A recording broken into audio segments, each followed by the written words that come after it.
Good evening, ladies and gentlemen. First of all, thank you all for being here. If there's anyone here that doesn't know who I am, I'm Eric Reinbold, the Paradise Police Chief.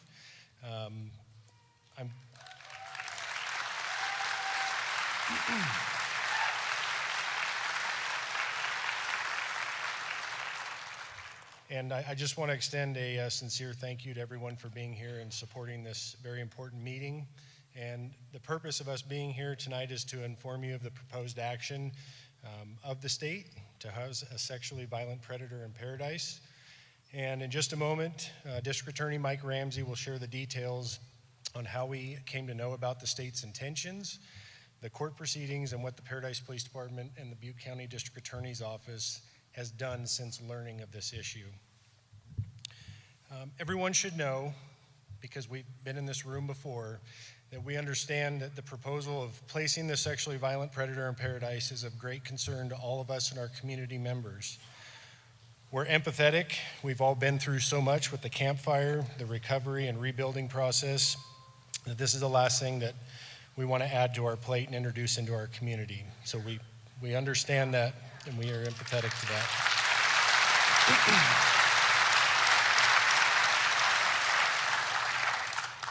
So, as you can see behind me, there's a list of items that we're going to focus on tonight, and we're going to keep redirecting and paying attention to those, because this is not only an opportunity for us to share the information that we know with you folks, but also to gather information from you, because this is the criteria that we're going to be working on to present to the judge in Santa Cruz for reasons as to why we don't want this individual in our community.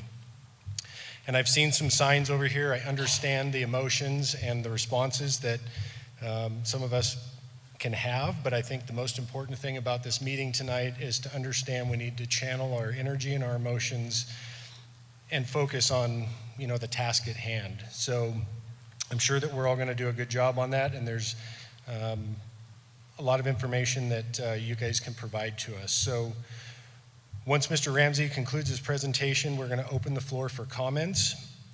There's a lot of folks here that I think want to be heard, and we're going to limit that time to 1 minute.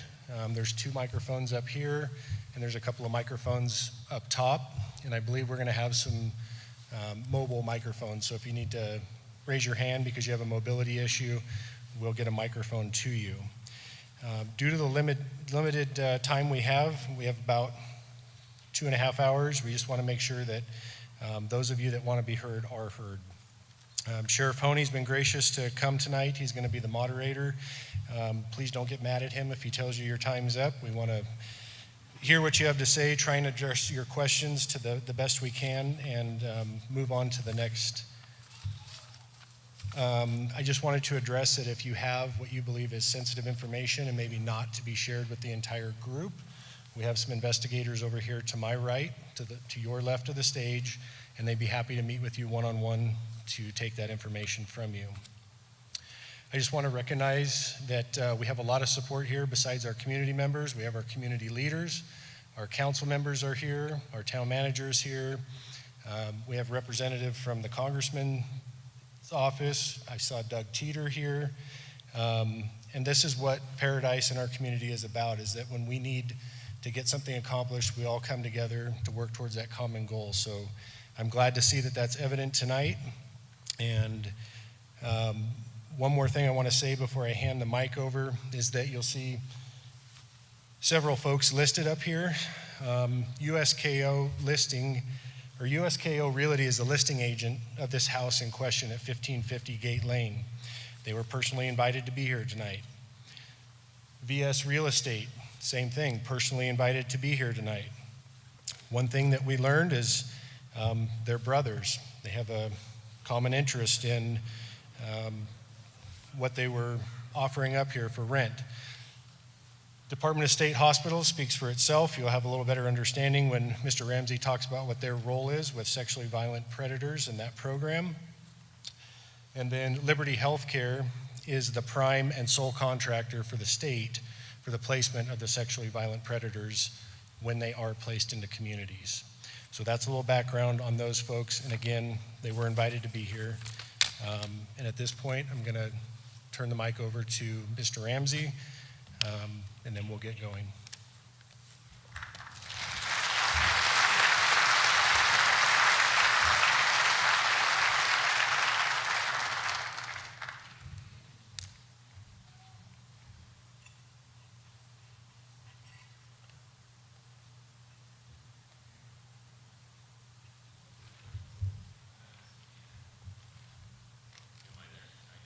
There. I was going to take this microphone, but because it doesn't appear that these folks need it. I'm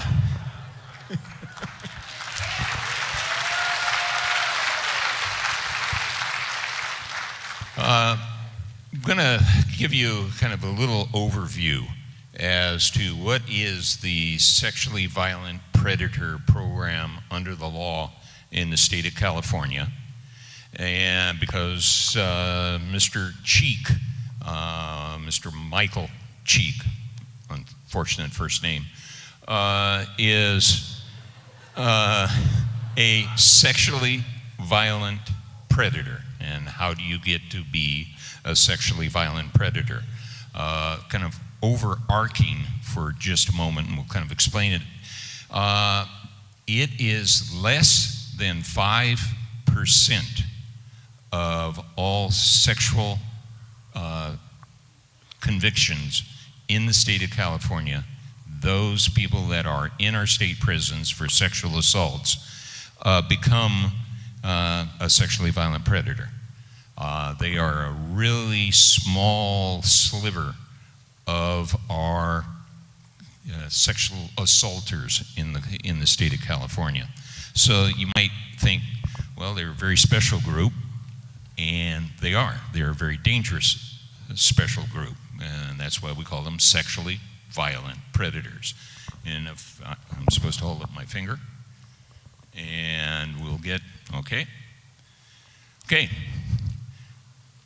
When someone is convicted of a sexual assault or a sexual crime, and they are sent to our state prison, they have many of them have what we call determinate time.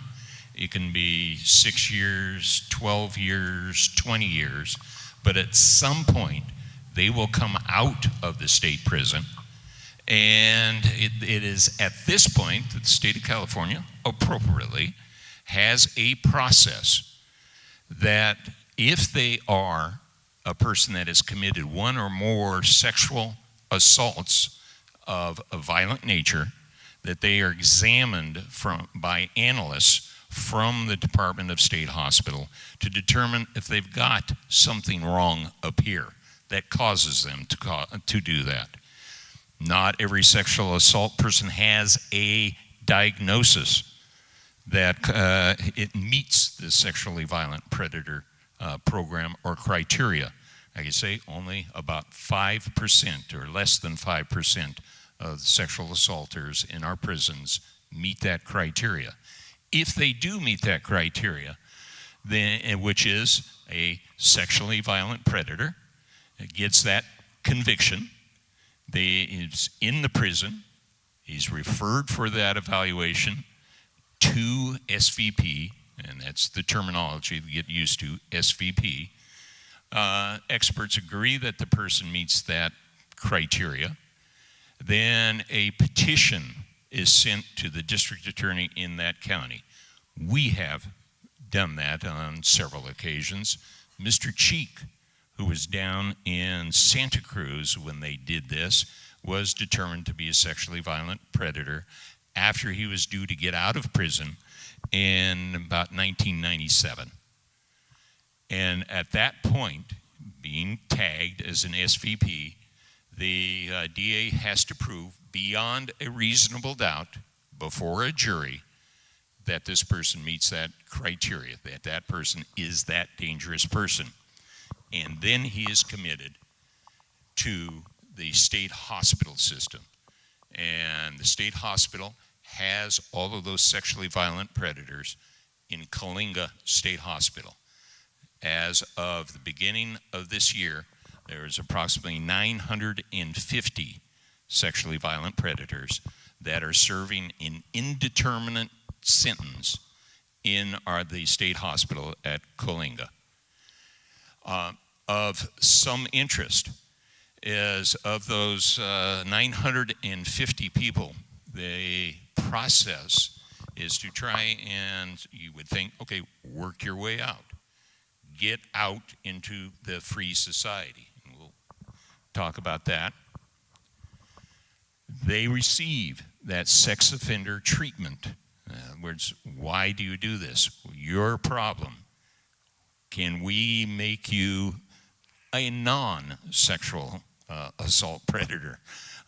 Every year, SVPs have a mental examination to determine how they are doing. And every year, the annual report for that person consists of an evaluation as to whether they currently meet the definition as a SVP and whether or not there's conditions can be imposed that they could be let out, an outpatient, being outside of the state hospital. Of interest, of those 950 people that are there, and over the years since this program's been going on since about 2003, people that are the sexually violent predators that are in the state hospital, only about half ask to be let out. Only about half actually make the commitment to get out. Now, whether it's because you, the taxpayers, are paying for a really nice facility at Coalinga, or the persons know that they shouldn't be let out, and there's a number of them that knows, I should not be let out. I am too dangerous. The fact remains that only about half of the folks there try to work the program to the point that they might eventually be let out. So, those people that have that half that have started working the program to see if they can't get out, kind of the step down from a locked facility to an outpatient process, have to meet the criteria from the doctors that they could now, after a number of years, be stepped down into an outpatient because the doctors believe that they have been, in some sense, not cured, but at least mitigated to the point that they might be less dangerous, particularly under supervision. And that supervision is of Liberty Healthcare. Those people. Yeah, well, okay, and we'll get to those folks. And if the examination is such that the experts from the hospital say, we think we can take a chance on this person with sufficient supervision, and a court agrees, then the person is subject to being released. Now, existing law says that the court should place a sexually violent predator in their county of domicile, i.e., where they came from. That's fair. Now, let me explain something here. We have our own sexually violent predator that in probably a month or two may be coming out and into Butte County. It is our intent not to dump him someplace else. And so, as much as there might be a belief or an indication that we should exchange with Santa Cruz and say tit for tat, we're not going to do that. I think we're bigger than that. We will take care of our own problems here. And we have been meeting with the state hospital in making those plans. But those plans, we do not want to include Paradise in those plans, as we discussed.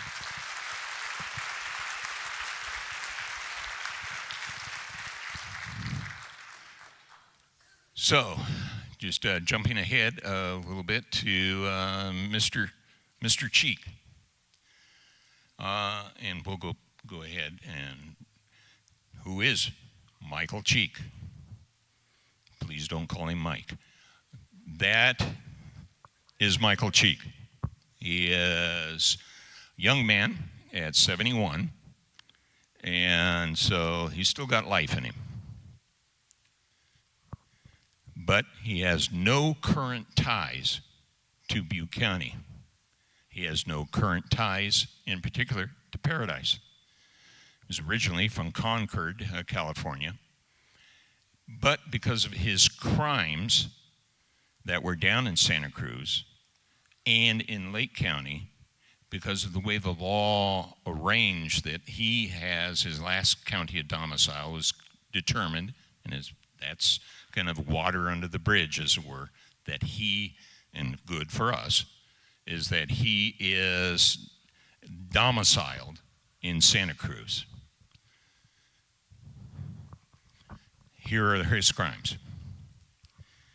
His first victim, 1980, in Santa Cruz, was a 21-year-old female that he went down to the beach in Santa Cruz. He abducted her with a gun, moved her to another more rural location in the woods where he basically raped and orally copped. He sexually assaulted this particular victim. Victim number 2, what had occurred is he was caught, he was convicted, and after he was convicted, he was sent to Contra Costa County to take care of some probation violations there before he was to be sent to prison. In Contra Costa County, he escaped and went to Lake County, where his next victim was a 15-year-old girl that he coerced into a van using, again, a gun, moved to a location in the woods, and used narcotics, and also rape, kidnap convictions occurred from there. He was given a total sentence from the 1980 rape.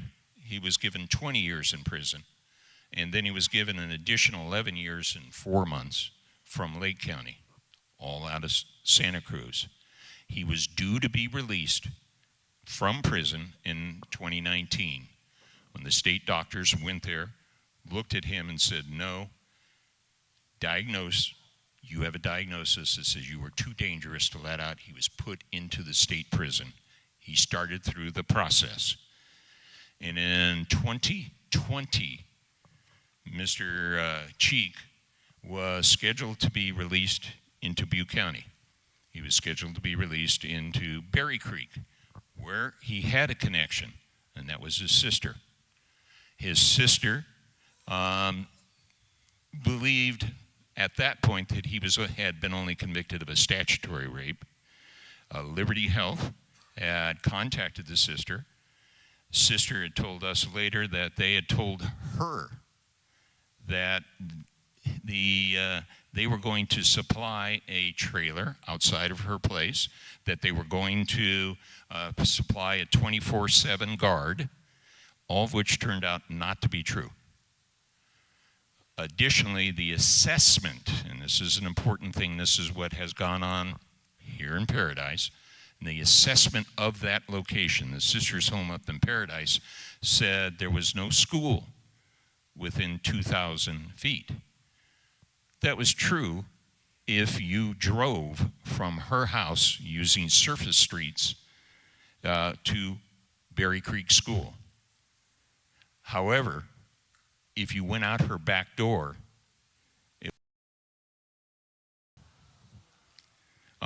through the woods. So not a real good assessment. The sister worked with the sheriff's deputies, ourselves, and withdrew her permission to have that Mr. Cheek at her place. Then that became permanent when her house and Berry Creek School burnt down in the Bear Fire. So we thought, it's done. We've dodged a bullet. The sheriff and I dodged a bullet in 2016 when another person was Mr. Fraser Smith was scheduled to be released in a Chico neighborhood, no connection again. And at that time, the owner of the house that had been promised quite a bit of money decided his neighbors were not too excited and decided to withdraw. And that's where Liberty Health Care will say they have real difficulty in finding houses, is because if there's a good neighbor, a person that is part of the community, they usually do not have that person there, or they find out a little bit more about the person and withdraw it. However, if you are a person that has no particular connection to the community,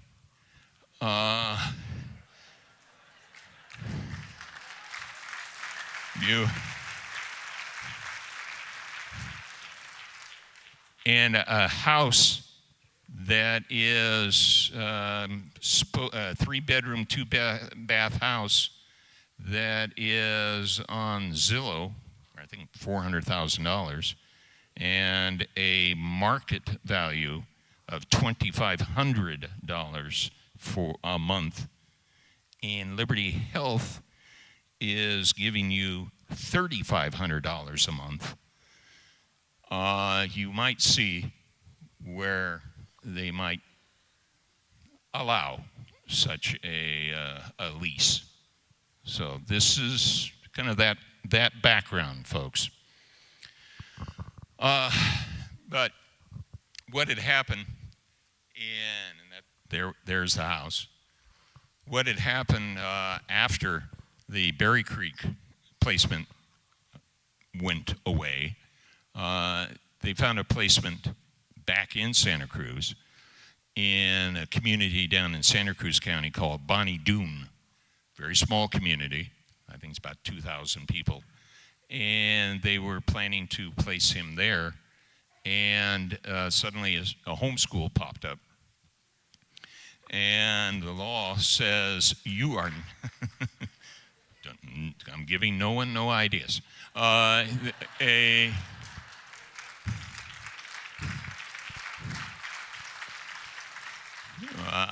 you know, and I want to be serious here for a moment on this, since that school turned out to be a fairly legitimate community homeschool that went through all the permit process and so forth to get to be there. And what happened is the Santa Cruz judge that had said he goes to Bonnie Doon was not pleased with the fact that this school popped up. And it was only the fact that it had done the proper permitting work, which is allowed once a year in October, to become a home school, that the 6th District Court of Appeal out of San Jose told that judge, that is not a place that you can put this man, because a school is a school is a school, and the statute says you can't put that person in front, or that person within 2,000 feet or a quarter mile of a school. So they were suddenly back before the Superior Court judge in Santa Cruz with the idea that there was no place at all in Santa Cruz to locate Mr. Cheek. And Mr. Cheek, therefore, fell under another section of the law that said, now you have to place him somewhere else. They looked other counties, supposedly in the Bay Area, couldn't find a place, and then remembered, supposedly, Butte. and started looking in Butte County, and the indication was that Paradise was not necessarily a paradise for SVPs, but certainly a place that had a lot of open land and not a line of sight to schools or parks in this particular location. So that came up on us suddenly in January 10th. In January 10th, we read a newspaper article that said, oh, by the way, Butte County, Santa Cruz has just determined that they are looking at Paradise, California, to place this particular person. We couldn't get much information because the judge put a gag order on everyone that was down there at in the courtroom. But whatever ways, we started finding out what was happening. We immediately filed an action in the judge's courtroom saying, you didn't give us enough notice. Judge rejected that opposition, saying, well, it isn't over yet. I haven't made a final decision. I won't make a final decision until March 6th.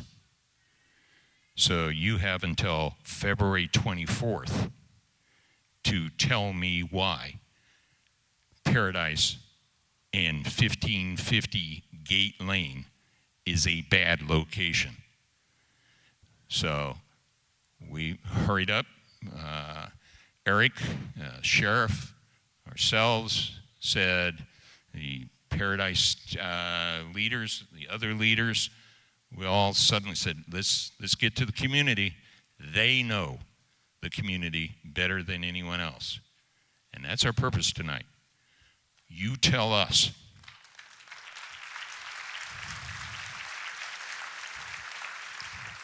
So that I can go and tell a judge that this is not the place for a sexually violent predator such as Michael Cheek.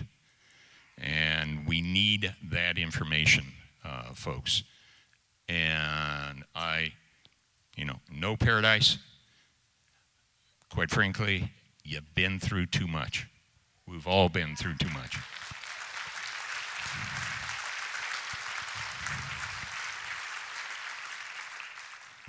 But I have to put that in a way of facts before a judge. One of the facts that is missing from the Liberty assessment on this, in their assessment, in other words, they came up, they looked, said, oh, no schools, no children around, no real problem with this location. And for some reason, they missed the Paradise Memorial Trail, which goes right by this house, less than 40 yards away from this house. They apparently missed a bus stop, and we'll be asking you more about that, and the bus stop that is there. So again, tonight, help us get the facts that we can say wrong place for not just reasons that this is a NIMBY type of thing. No, not in my backyard, but hard facts that we can use before this judge. All right? So I'm going to turn it over now to our sheriff, Corey Honey, who will be the moderator. Thank you, Mr. Ramsey. Thank you, everybody. So a couple of things. First off, I do want to thank each and every one of you for coming. I'm really quite impressed with the turnout here tonight. I think this really shows who we are in this community, who Paradise is, who Butte County is, because when there's a crisis, we turn out and we do what we have to do to deal with that crisis. And so thank you all for coming out. So there's a couple of things, and I'm going to tell you right off the bat. When you're sitting on this stage, you can't hear what we're saying up here. It's hard. It's very hard for them to hear. And so my job is to moderate this, and I'm going to talk a little bit about how we're going to do that in terms of giving you information, asking questions. But we may have to adjust things so that if you ask a question, they can actually hear the question. So if it gets a little wonky or confusing, just bear with us while we go through that, okay? I know that Chief Reinbold introduced a number of the elected officials and government officials who are here tonight because they care about this community as well. But Braden from Senator Gallagher's office showed up just a few minutes late, and I want to acknowledge the fact that he is here as well. Yeah, that's worthy of it. Exactly right. But Braden, before you leave tonight, I need you to come over so I can introduce you to this young lady right here on that row, the second with the green shirt, because she has some very pertinent information that I want to get conveyed back to Assemblyman Gallagher for some things that are going on with regard to dealing with this. So do not let us, you have to connect, okay? Okay, very good. All right, so I want to remind us of what our objectives are. Because we want this meeting to be productive, right? You didn't just come here tonight for your health, right? You came here because you want to see something done. And you can be part of the solution, and that's why we've asked you to come here. So I'm going to reiterate those directives. So first off, our intention or objective here was to provide you with information about the potential placement of this individual, Michael Cheek, who you know now is a sexually violent predator at a residence here in Paradise upon his release from the state hospital. And you also know that placements of this nature are coordinated by a company named Liberty Health, who was invited to come by Mr. Ramsey and myself. I had conversations with them yesterday. They opted not to come. They said Mr. Ramsey could submit written questions, which he did, and they did provide a response late this afternoon, but ultimately said that they could not speak about Mr. Cheek and his particular case because of privacy issues, and gave general information about their process. If Mr. Ramsey wants to talk about that, we can bring him up to do that, but that's the story with that. They were also, Liberty was in contact with representatives from from the Department of State Hospitals. They also were invited to come, but they chose not to send a representative. The second objective is to answer any questions that you may have after the presentation, and hopefully Mr. Ramsey's presentation answered the majority of your questions about how we got to this point and what we need to do going forward in an effort to prevent this from happening.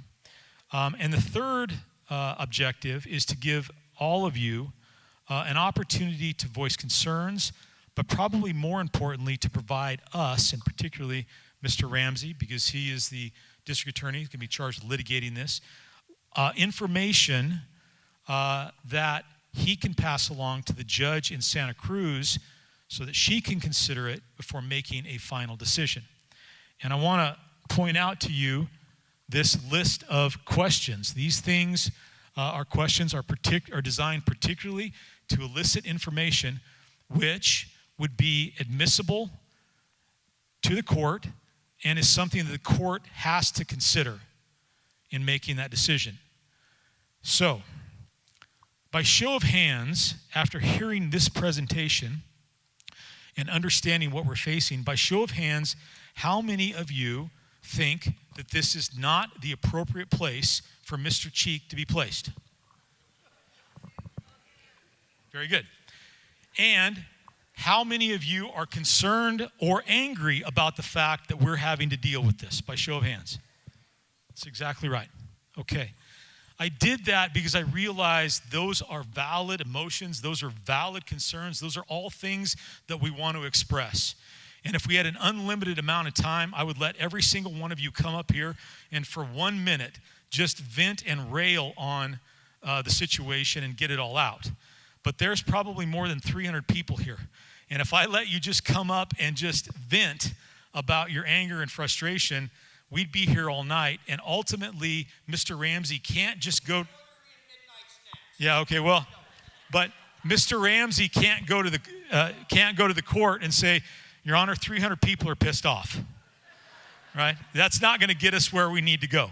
And that's why they've asked me to come and moderate it.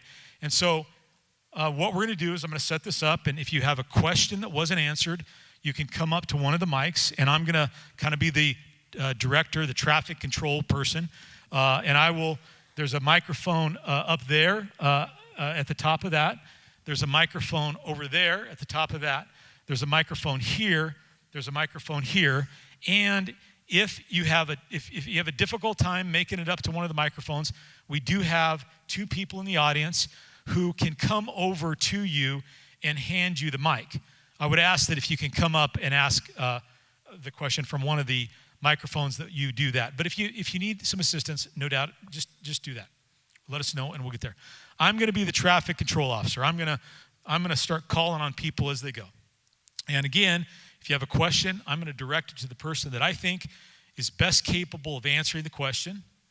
Or if you have information relevant to these questions right here, if you have information that you think would help Mr. Ramsey and his office make the case that this is not the right place for this person to be, then I'd like you to come up.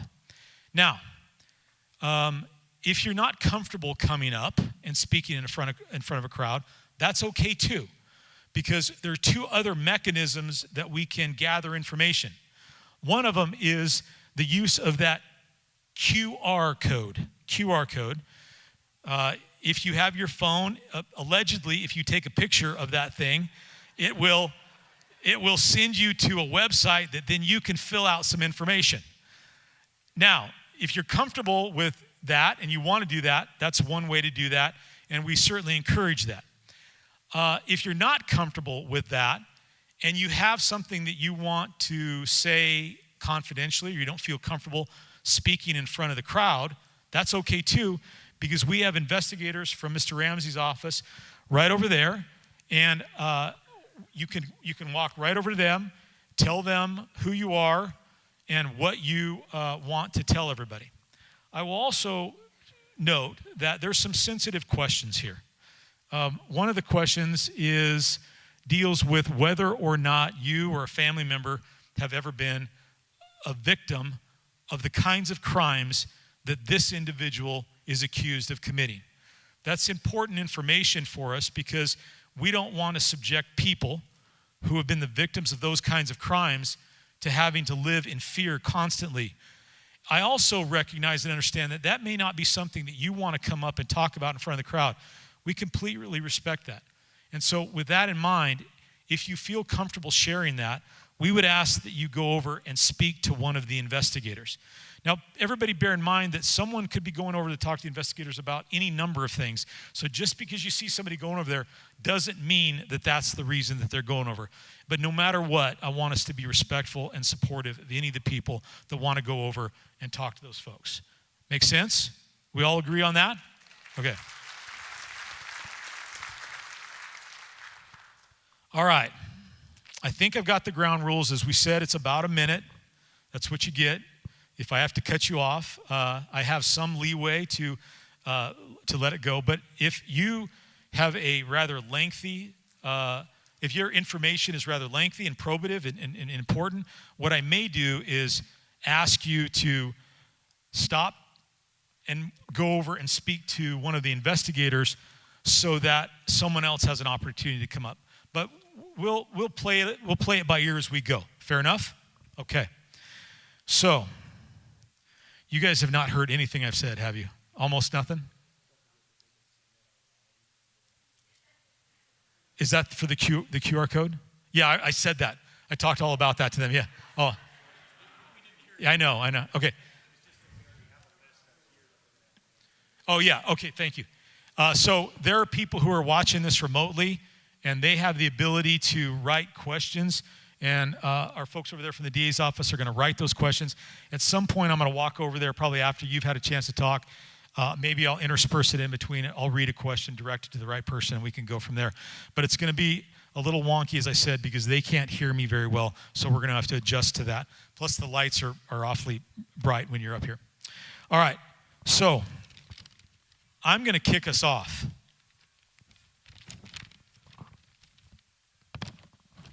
I'm going to be the person to ask the first question. And then if you're inclined, if you have a question, you want to come to the mic, you can form a line. But I'm going to start with the first question. And my first question, I'm going to turn and face him so he can hear me, okay? But my first question is for Mr. Ramsey. And one of the things that I noted in your presentation with regard to Cheek's second conviction involving the 15-year-old girl, it said that she was coerced into a van. The question that I have, if you have the information, is where was the van at? Where was that location? Was it a secluded area? I'm interested in knowing that piece of it because I think that it may be probative to this. Okay. Can we turn that mic on? I think. There we go. Okay. All right, we can answer that. Part of Mr. Cheek's modus operandi is to approach his victims in a public place, on a beach. And I believe the beach in Lake County may have been the lake there. And at that point, he then inveigles the person into a van or car and then takes them off. So both crimes were in these kind of public nature areas. Okay. All right, very good. All right, thank you. Okay, so I think, why don't you and I trade places and then you can have this mic and all, and that way I can read as we go.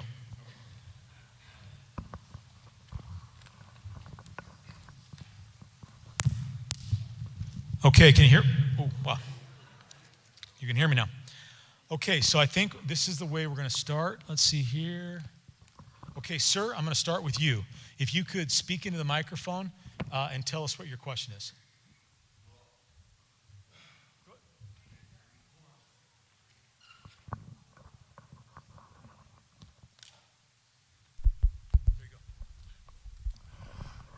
I don't live in Paradise. I live in Magalia and Indian Meadows. I don't know if anybody's even realized there's another bus stop right there for the children that get off the bus there every day. There's also a public bus stop right there. Fastrip's right there. And most of those women that are working in that gas station work there by themselves. You know, it is not a safe environment for that man to literally be 60 yards from that gas station and 150 yards from the other bus stop up there in Indian Meadows. I'm just bringing this to everybody's attention because it needs to be known. Okay, thank you, sir. Appreciate that. So, That's the type of information. Real quickly, I just want to make sure, is your staff aware of the bus stop that he's talking about? There is the Beeline bus stop. So here's what I'd like you to do, sir, is walk over to that investigator right there and describe exactly where that is so we have that information. Hold on a minute. I got to be fair, so I'm going to pop over here. Go ahead, sir. Hi, I'm John Mitchell. I'm from Paradise, and I live on Gate Lane. The house in question, as I look across the empty lot behind me, that's the house. I have my granddaughter living with me. I have neighbors with kids that are all around me. There is the bus stop that this gentleman was talking about that is just around the corner on Cabernet, where my granddaughter and about 5 other girls get off and on every day. Of course, we already know about the trailway that's right there. We know about the gas station that's right there. And I just wanted to say that the idea, besides all this, the idea of giving this house to a man of this caliber when there's so many people here still living in RVs is just immoral. And lastly, I just wanted to say I could never be more proud of being a community like this one and this turnout. Sir, one thing before you leave, and I neglected to say this. When you come up to the microphone, if you wouldn't mind stating your name and the city of residence. I know you said where you live. Did you state your name, sir? Yes, John Mitchell. Thank you, sir. Appreciate the comment. Okay. Thank you. Now I'm going to go. You're good? Okay, very good. Okay. Now I'm going to read a question from the folks that are online here. And the first question, and I think the answer is we don't exactly know, but I'll let you take a crack at it, Mike. Will Cheek be allowed to go to the store alone or be in the community alone? Okay, the answer from Liberty Health, because we asked that question, would be, it depends. And the it depends means at first, no. But at some unspecified point in the future, yes. And so the indication at first, to be fair, is that he will be on a GPS monitor, and a GPS monitor that is both inclusive and exclusive. So they will determine what places he can stay at, obviously his home, and if he breaks the magic shell of the GPS, that would then supposedly trigger a alert to Liberty Health people who they originally indicated was 60 minutes away. Now they indicate they are looking for someone to be within 20 minutes. So that's their answer. You know, and we'll get a lot of questions like that, folks, and that's one of the reasons we invited them here. They're in the best position to speak to these questions. That's why it's unfortunate that they're not here to speak to it. And I told them that very thing yesterday. So I think, do I have a question up here? So if you could state your name and the city of residence and then go from there, please.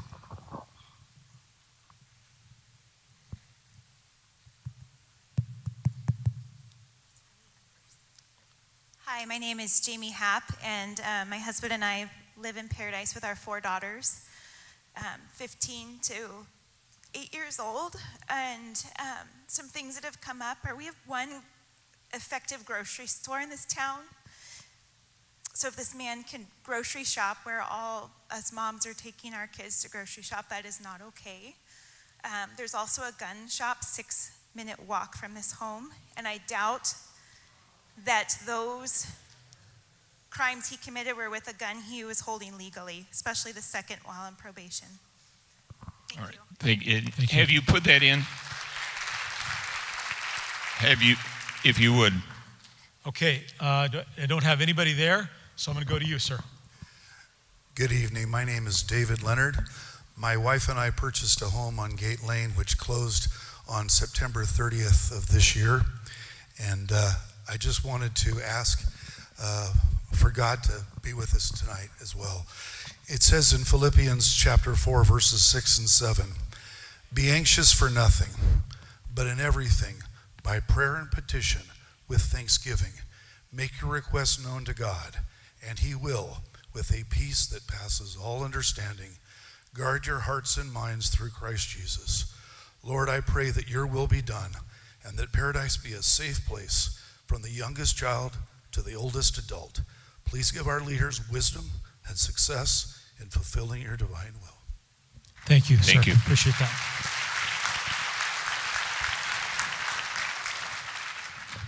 Hi, thank you. My name is Suzanne Davis, and we live in Paradise. We recently moved back in June. We were residents of Paradise and had to leave in 2012 for a job change, but we came back, and I'm a wife, I'm a mom, I'm a woman, and I'm a realtor.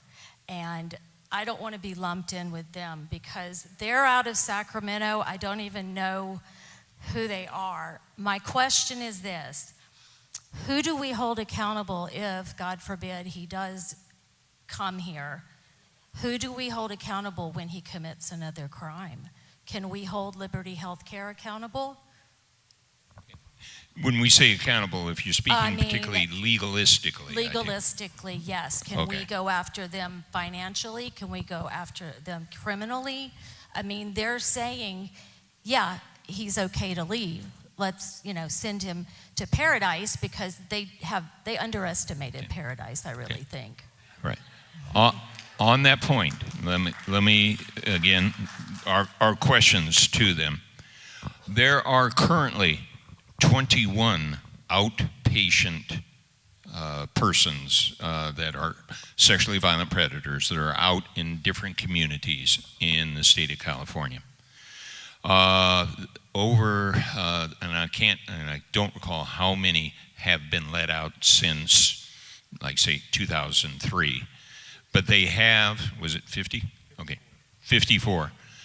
They indicated that, in one of the questions that I had to them was, has any of these folks that have been on outpatient status in the community, have they ever been rearrested for a sexual assault?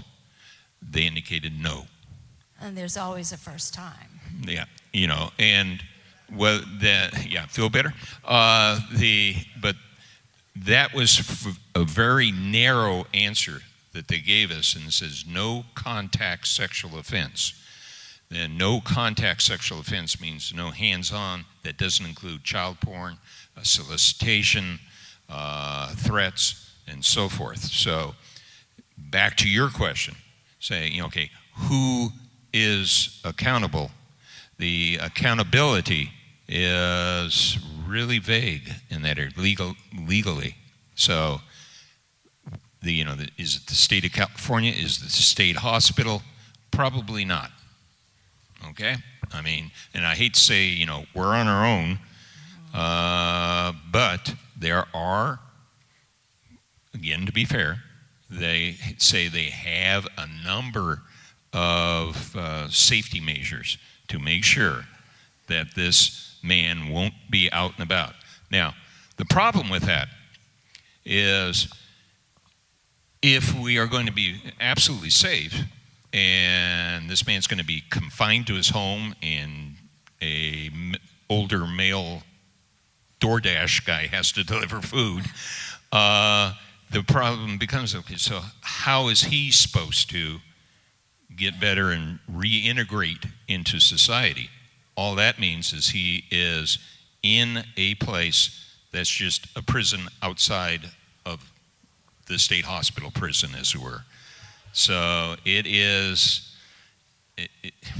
the idea of him coming to a community that he has no connection with, a county that he has no connection with. His sister no longer lives here.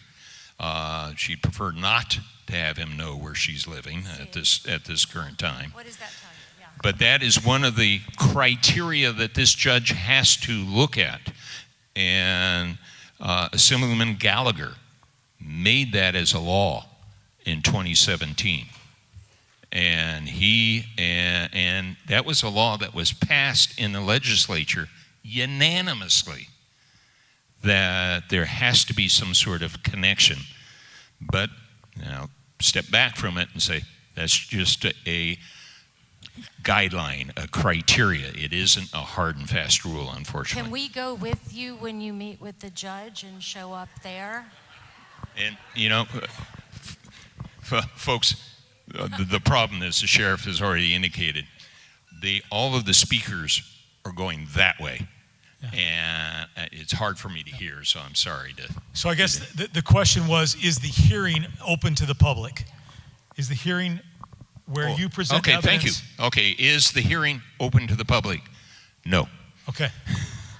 But no is sufficient. We're but good. It is, and that will be publicized, it is open by Zoom. The public can go in and watch it by Zoom. Okay. I know, and she has already said no. Who can put a minute up for Mike? Can we do? So I want to go up here. Yeah. My name's Kelly Holiday, and I am a resident of Magalia. We've been a 22-year resident.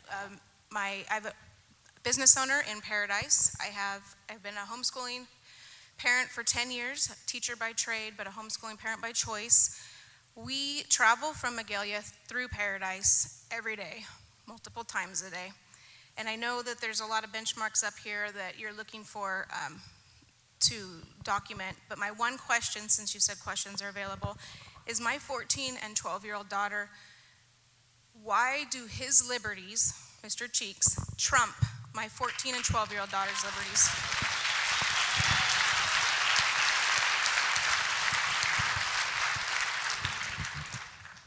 And that's a very good question. And it's always a balance in constitutional rights of people. And that's the best answer I can give to you. It is of no comfort to you or the community. And that's why we're saying when that type of person is dropped into a community, that by theory, this should be the community that he has some connection with and some ability to start an integration and actually become better. We don't see that at this point. Okay, thank you. So I'm gonna handle a couple of questions that were posed online, and I'll take care of this first one. Who funds Liberty Health, and who is paying for the home Cheek will be living in? The answer to that question is you, the taxpayer. The taxpayers fund this through a contract with the Department of State Hospitals. Liberty is paid by the Department of State Hospitals with taxpayer dollar. I'm going to handle another one, and I'm going to turn this one over to Chief Reinbold.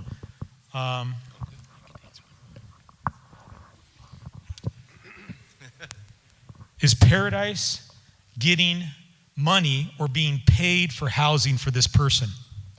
Absolutely not. Sure, give him the easy ones. I'm going to handle one more, and probably Chief Reinbold, maybe Ramsey.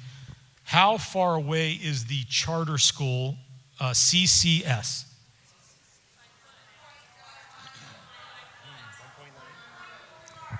Do you know the answer? I believe that is correct, about 1.4, 1.9. Unfortunately, folks, we're looking at a 2,000-foot radius in the law. And so things that are beyond the 2,000-foot radius are given much less weight by the judge, and in some cases, no weight. I mean, that's just what our law is. Okay. You're up next. Hi, my name is Teresa Klink. I live in Paradise. Little closer, thank you. My name is Teresa Klink. I live in Paradise. I have 4 daughters, 33 to 13. Fastrip is used as a exchange point for parents for kids living in Magalia and kids living in Paradise. We meet there to pick up and drop off kids. Secondly, 3 of my 4 daughters have been to a place called Little Pearl. I am Called not what? sure. It's called Little Pearl. Okay. I'm not sure the distance from the home, but it is behind Fin and Feathers. You take a little hike, and there is a water hole down there the kids go to swim. It might be worth looking into the distance. Could you go over to the investigator Yes. right there and provide them with that information, and then they'll check it out from there, okay?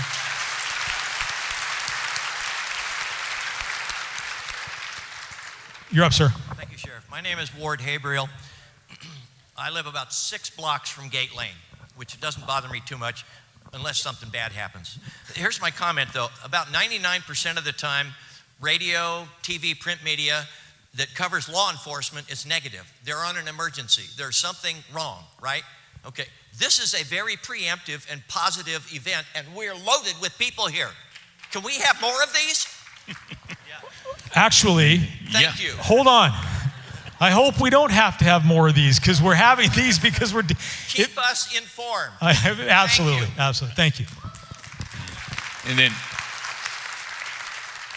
Chief Reinbold has kind of asked me to remind folks, as soon as we found out officially that this was the house, his folks have been out pounding the byways and neighbors and everything else. He has been out there. My investigators, his patrolmen, been going door to door to door, up in that area.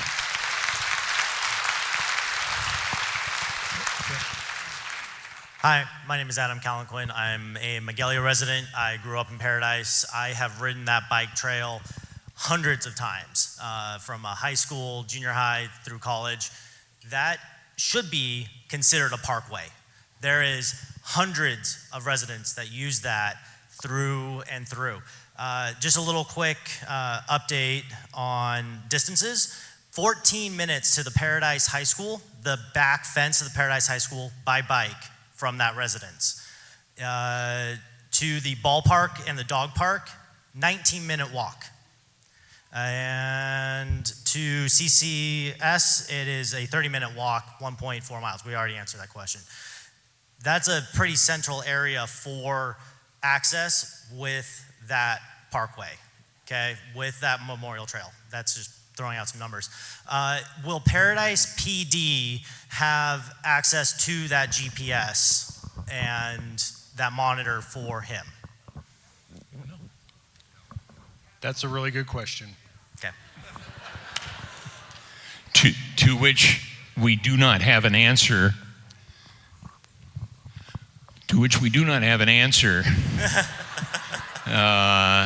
At this juncture, but thank you for that question, because we'll submit that as a question to the folks.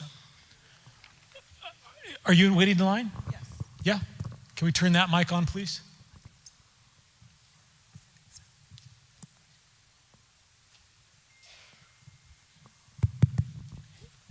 Hi, my name is Noemi Martinez, and I live Little here. closer to the mic, please. A little closer to the mic. My name is Noemi Martinez, and I live here in Paradise. I want to make a statement that I think that people should boycott this builder and put some pressure on him so he will withdraw his.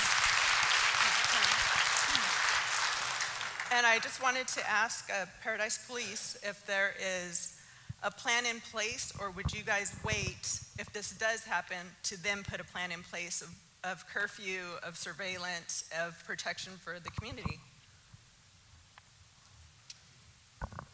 So if I understand the question right, do we have a plan in place to dedicate resources to basically watch this individual to make sure he doesn't reoffend or victimize any of our citizens? The answer, frankly, is no. I have a signed MOU with the school district to put a school resource officer, a much needed school resource officer, with our youth, and I can't even do that. So, not that we would ever want to ignore anything or wait for something to happen, but we just don't have those kind of resources. And Chief, I'll add something to that, if that's okay. So a lot of the things that you requested are not within the authority of the Paradise Police Department. They can't dictate to this individual a curfew. That comes through the terms and conditions imposed upon them through Liberty, from what we understand. But as you know, Liberty's not here, so we can't speak to the details. But it's a valid concern, and I appreciate it. Okay, so now I'm going to come here.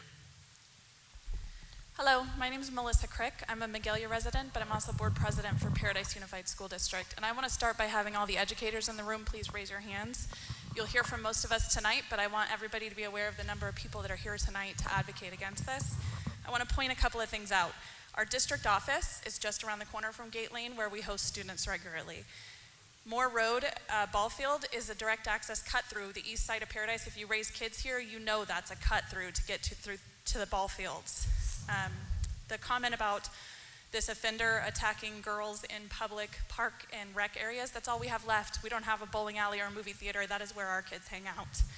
Forgive my cracking voice. I have 3 teenage daughters, one of which is a runner that runs on the bike path. I wanted to say, use Paradise Unified as a resource. You're going to hear from our superintendent. We can tell you where the bus stops are. There's more than 2.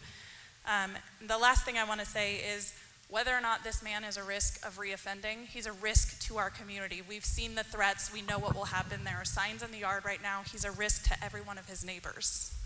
Thank you. Before you go, did I understand that your daughters regularly use the bike path behind that? I have a recent Paradise High School graduate that's now a runner at Butte College, and she's not allowed to run in Chico, but she is in Paradise. And if that changes, I will be heartbroken. So would you go over and talk to the investigators? I think it would be good for them to have particular names, because they might be able to provide actual declarations to that effect. If you could go over there. Yeah. Just on that point also, and we thank Doug Teeter, Supervisor Doug Teeter, who alerted me here early in the week that the Trailway, the Paradise Memorial Trailway, is to be included in a larger plan to enhance the parks of Paradise and actually make that trailway go all the way down to Chico and have various offshoots from that trailway for particular mountain biking and so forth. This is one of the things that we look for, is saying, okay, what are the future plans? What does Paradise intend to do, and what do you know that is intended to be done in that area or Paradise as a whole that affects that area? And that's pretty valuable.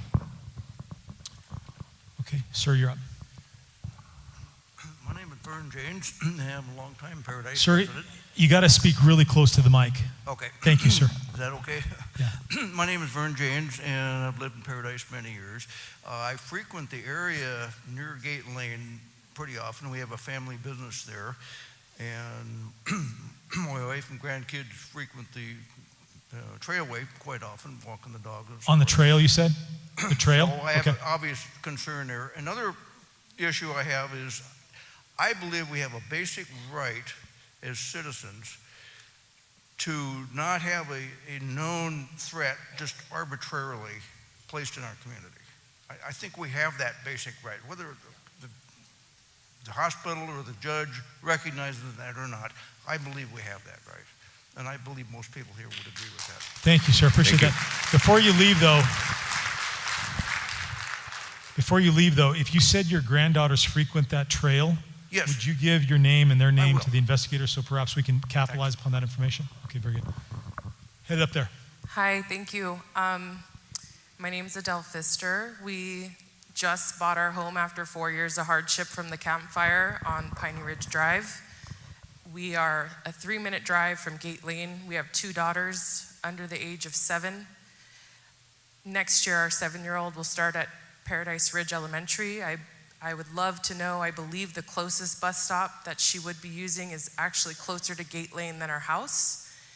And unfortunately, we meet a lot of these criteria on the bulleted list. At 6, I was a victim of sexual abuse, and just hearing the news of this sent my anxiety skyrocketing. I will stop at nothing to protect my daughters from anything similar to what happened to myself. And, so there's 3 women of us in the household, obviously. We live close to the bus stops. We frequent the trailway and the bike path on a regular basis on our bikes and our scooters and whatnot with the 2 girls.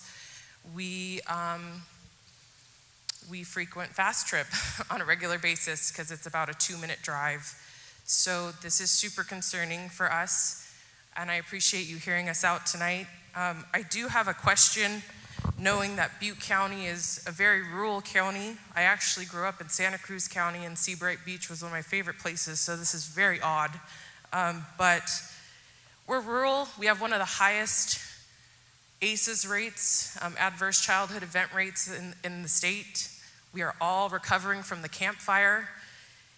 Is this taken into consideration when people are deciding where this man will live, in addition to we are adjacent to BLM land, we are adjacent to national forest, we are adjacent to open woods, which we all love and why we live here, but it is concerning when considering someone like this in our residential area. Thank you. So, Mike, if you could answer the question as to whether or not that's taken into account. One of the things, thank you very much for the reminder on the ACEs. It's acute childhood. Right. We're very high in Butte County on child trauma. Right. And largely from the campfire is one of the factors. Even before the campfire, we had a high ACEs score. Now it's really gone up. But thank you for a reminder on that to be used before the judge and saying, looking at that score is very important and can be a factor. So thank you for that. Thank you. I feel like And- we've had enough. Ma'am, would you be willing to go down and provide your information to the investigators about the Yes. specific things that you talked about? I think that would be important. Thank Okay? you. Thank you very much. Okay, I'm going to take a couple of the online ones here real quickly. The first one is, what is being done to address that 1550 Gate Lane is one of the many properties currently owned by BS Realty in Paradise? And folks, I'm going to tell you that there's not much that we can do. That comes down to, I think somebody talked about boycotting the builder. That's probably the most effective part of that. But we can't prohibit somebody from buying property and owning property. Next, if Liberty thinks Cheek is not a threat to our women and children, why do they need so many precautions in place? I need to clarify this question or help clarify this question. It's not necessarily that Liberty thinks that he doesn't pose a significant threat. It's the Department of State Hospitals who has come to the conclusion that this individual doesn't pose a threat, and they have contracted with Liberty to go find a place for this person to live and reintegrate into society. But at the end of the day, as I told you, we invited members of the Department of State Hospital. They are not here, and so there's no way for us to answer that question. Now, that's certainly something that Mr. Ramsey will be able to probe during the court hearing, but we just don't have the answer for that. The next question is, Mr. Ramsey said that this individual will be on an ankle monitor and won't be allowed at certain places. What are the crimes or repercussions if he goes to any of the places that he isn't supposed to go to? Do you know? Yeah. Basically, that would be a violation of his outpatient conditions, just like a violation of probation. So if that happens, then he would be violated and brought back in and can be brought back to the hospital and put back in the hospital. Bit of good news on that point. It's a good question. Should he be transferred here? The hope is not, but let's say he is transferred here by the judge down in Santa Cruz. Then he becomes our judge's issue, and our Superior Court judge then would make that decision to make sure that he's following all those conditions.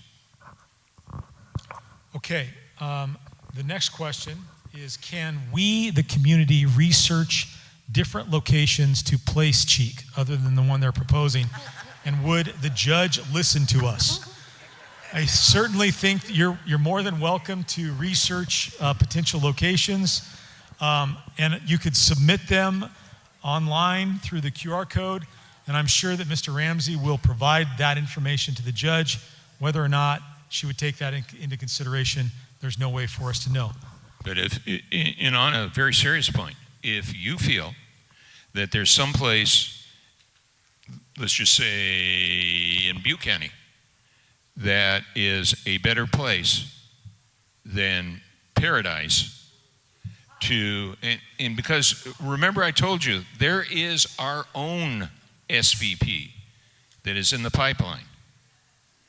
And the sheriff and I have talked about him, and law has changed here recently where we are invited with Liberty Health, the state hospital, to actually start talking to them about where is that person going to be placed.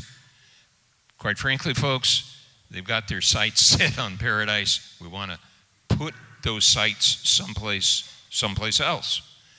But if you've got an idea that there's someplace, a really nice small house way out in the woods that has no one around whatsoever and is available for rental, please let us know, and that's in all seriousness. Okay, sir, I think you're up. Thank you. My name is Darren Fry. My wife and I just moved to Paradise on Gate Lane. We have 3 children living at home, 15, 12, and 7. My 7-year-old daughter has a bedroom that is 150 feet from this pervert's front window. And my brilliant wife has just applied for her, give me a second, she wrote it all down for me. Certificate of attendance. You had one job. Certificate of attendance for her daycare license. All right.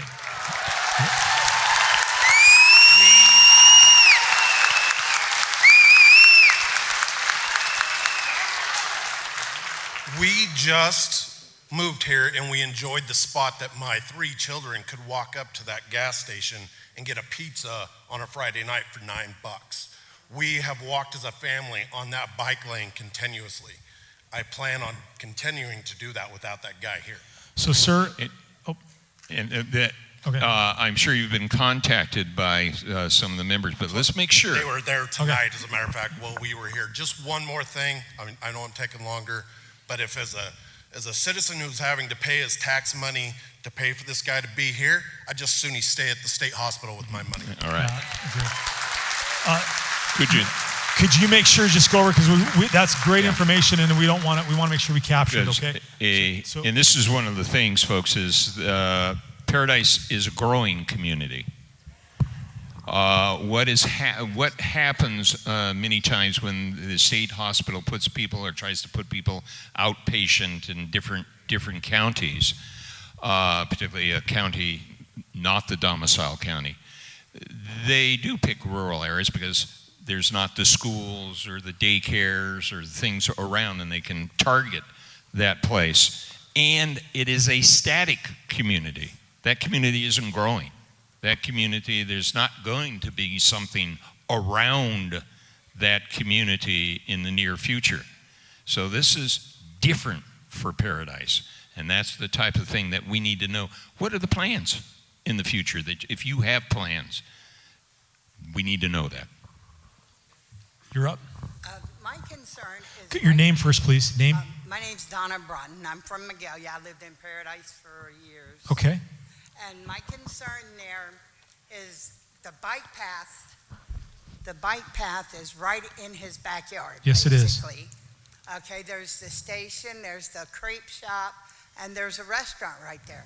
And as they spoke of earlier, there's Little Pearl, where all the young kids go swimming alone, you know. And my grandkids, they ride their bikes on that bike path. My daughter walks it. We go to that station. We're there probably 5 days a week. Okay. Between the bike path and the store. And my daughter, she's in her 20s. Okay. You know, grandkids range from 2 to 12. Yeah. Okay.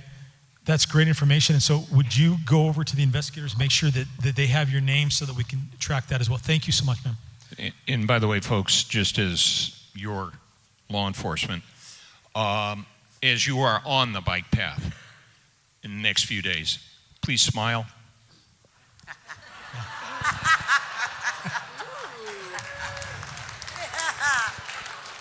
We're taking a census. You look familiar. My name's Jessica Klotz. I knew it. We just moved back to Paradise, and this may be something that also can't be answered yet, but what about things like Johnny Appleseed Days and Chocolate Fest and Gold Nugget Day parades? I mean... Yeah, those are all great questions, and unfortunately, we don't have the representatives here that could answer that. I'm sure that that's something that would be addressed in terms of keeping that individual away from it, but you bring up good points. I appreciate that. All right, I'm going to handle one of the online questions, and since we already have the answers provided for this one, if the judge places this individual at that residence, will that address, will other offenders be placed at that same address? And the answer to the question, from what I'm being told, is no, they can only place one offender per residence at $3,500 a month. So then you get another residence at $3,500. Okay, I'm coming here. Really? Yeah. Not up there? Okay, fine. No, I'm going to go there. Yeah. Thank you. I'm going to go there. I don't want him mad at me. My name is Dawn Foster, and I live in Magalia, but I own a business in Paradise. And I just want to bring up a couple points that, our police chief mentioned. He's got limited resources. We have a small police department. We're rebuilding our police department. As he would love to do it quicker, he can't even provide the school representative. So, bringing a predator like that here with limited law enforcement resources is an issue. And then no mental health services. We have no mental health here. So what happens if he does fall off the wagon or cut his ankle bracelet off and need assistance right then? There's no one here to help him. Fastrip is open 24 hours a day. Who works there at night? Women. Right? And men, but women. Those are great points. Absolutely. We're thinking the same thing. We appreciate that.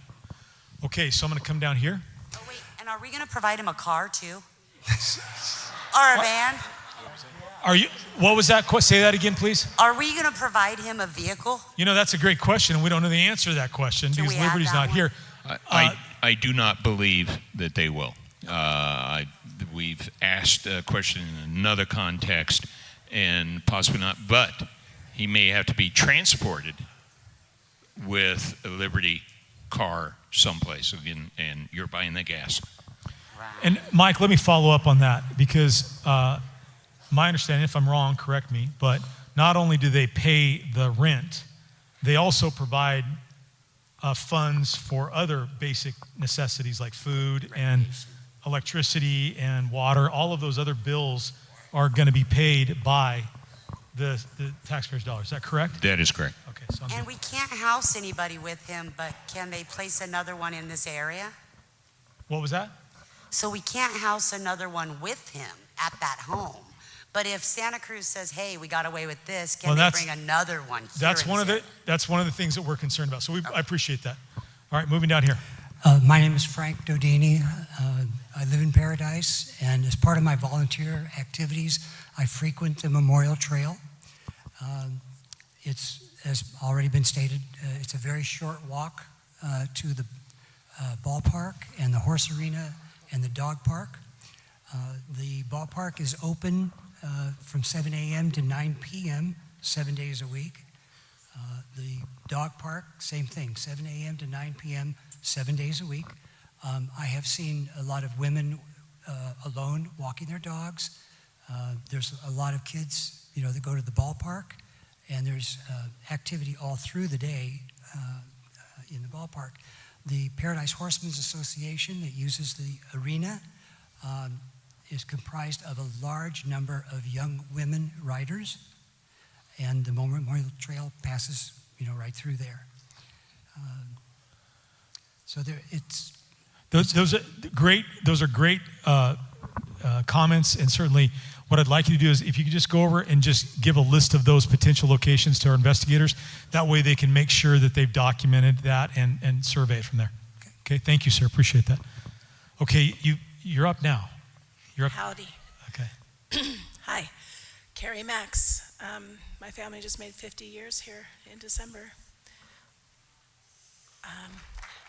Yeah, and I'm really grateful that our town is paradise. I don't know, we're paradise today, just showing up for each other and being here. I don't want him here. I just want to make that clear. There's a couple things I just want to I'm really sorry, but you're so hard to hear you. Can you speak a little Hello? louder? Can you hear me now? Hi. Okay, I don't want him here. But what I did, not buts, I heard he was in getting, doing time and getting healthier, possibly. It's been 40 years since these things happened, but it also doesn't mean he got busted for everything he did. I mean, we don't know. I do really feel strongly that if these people aren't willing to come forward and speak for him, They can't be here. They can't be near our town. They're not safe people to be around, just who they are. And if they had come forward with this gentleman who in the last 40 years did A, B, C, D, E, F, G, we don't know who he is today. And I'm sorry, but we do get better. We do mess up in our lives, and we do get better. And it's not for us to judge, but it is for us to be safe with, and to have you and them to help us be that way. And I also, because this meeting was coming up, I was at the gas station the other night, and I've been hearing that there are many sexual people in our town that we can look up that live in our town. And that's something that I'd like to know about. If that's there, I guess I'm all out of time. I appreciate that. So tell you what, if you want to know how to look up sex offenders and things like that, I'm going to ask you to go over and talk to the investigators. They can refer you to the website that looks at, but your comments are well taken. We appreciate that. One more, I'm going to go over there, because twice now the walking trail, I've been like, you got this, girl, let's go for a walk. And I'm come home after dark because I didn't judge it well. Fair enough. Okay. So, yeah, well, thank you very much. You have a question? Up there, the top? I have a comment. Yeah, move closer to the mic, okay? I'm Taylor Myland. I live off of Billy, and I am one of those women that often walks my dog on the bike trail. I walk from the dog park on Moore Road up into Fastrip with my dog very often.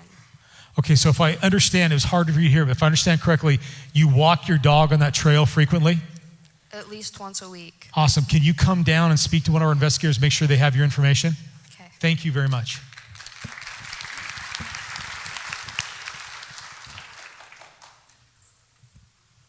Hi, my name is Tammy Waller. I just have a quick question. If by some We can't hear you. Can you speak louder and closer to the mic? Yes.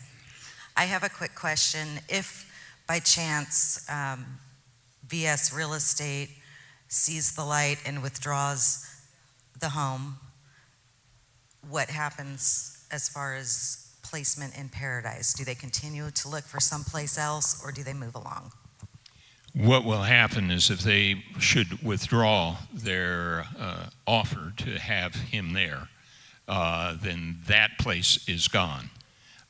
They have other properties in Paradise, and so whether they withdraw it as a whole, then that makes it more difficult for Liberty to say, we've got a place. They'd have to look either someplace, continue to look in Paradise, or look someplace else. So it would be helpful if that is withdrawn, yes.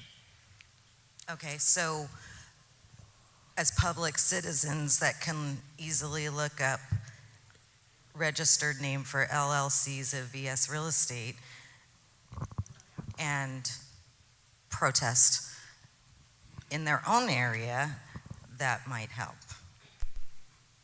to persuade. Up to you how you persuade. Okay. As long as it's legal. All right. So I'm going to handle a couple of online questions. So the first one says, Megan's Law shows a lot of sex offenders in Paradise already. Was that taken into consideration? And they want to place more in our town, question mark. Is there a limit in our town? And I'll let Mike, I'll let you handle that. I don't know that that is one of the factors that judges consider in this case. Actually, it does not appear. That is one of the factors, and it gives me an opportunity again. There's what we call 290 registrants, people that have committed a sexual offense in the past, and they're required to register. They're required to come into the police station and register once a year, or if they're transient, once a month, and to kind of keep track of them. But remember, those are folks that are not sexually violent predators. They don't have that label of sexually violent predator. And kind of follow up to a question earlier, it is good that they want to, try to work their way out of being a sexually violent predator. But Mr. Cheek, should he come out for an outpatient, he is still a sexually violent predator. He has still the diagnosis that he is a danger. He's a lesser danger, according to the doctors, but he's still not a zero danger. Okay, I'm going to take one more of the online ones, and then we'll get back over here. The question or the comment is, I'm a developer and a homeowner near Gate Lane. Will I have to disclose that he lives there if I sell?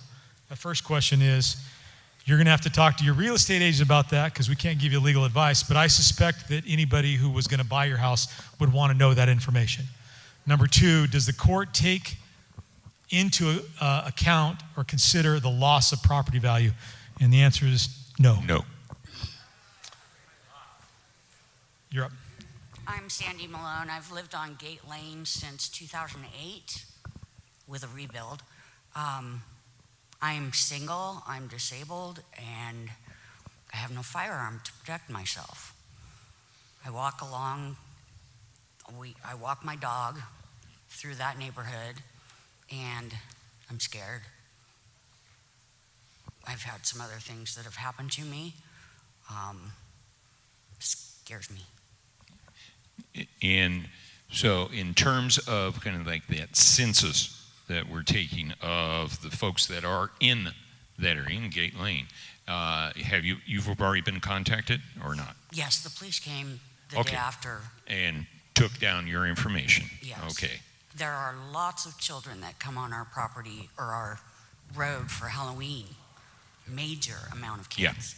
Yeah, we were informed that Gate Lane is a place that when my children were growing up in Orville, there was certain locations where you get the big bars. Yes. The good candy. That's our road. And so we'd go to the good locations, and Gate Lane has that reputation. Yes. So, thank you. Okay. You're up, sir.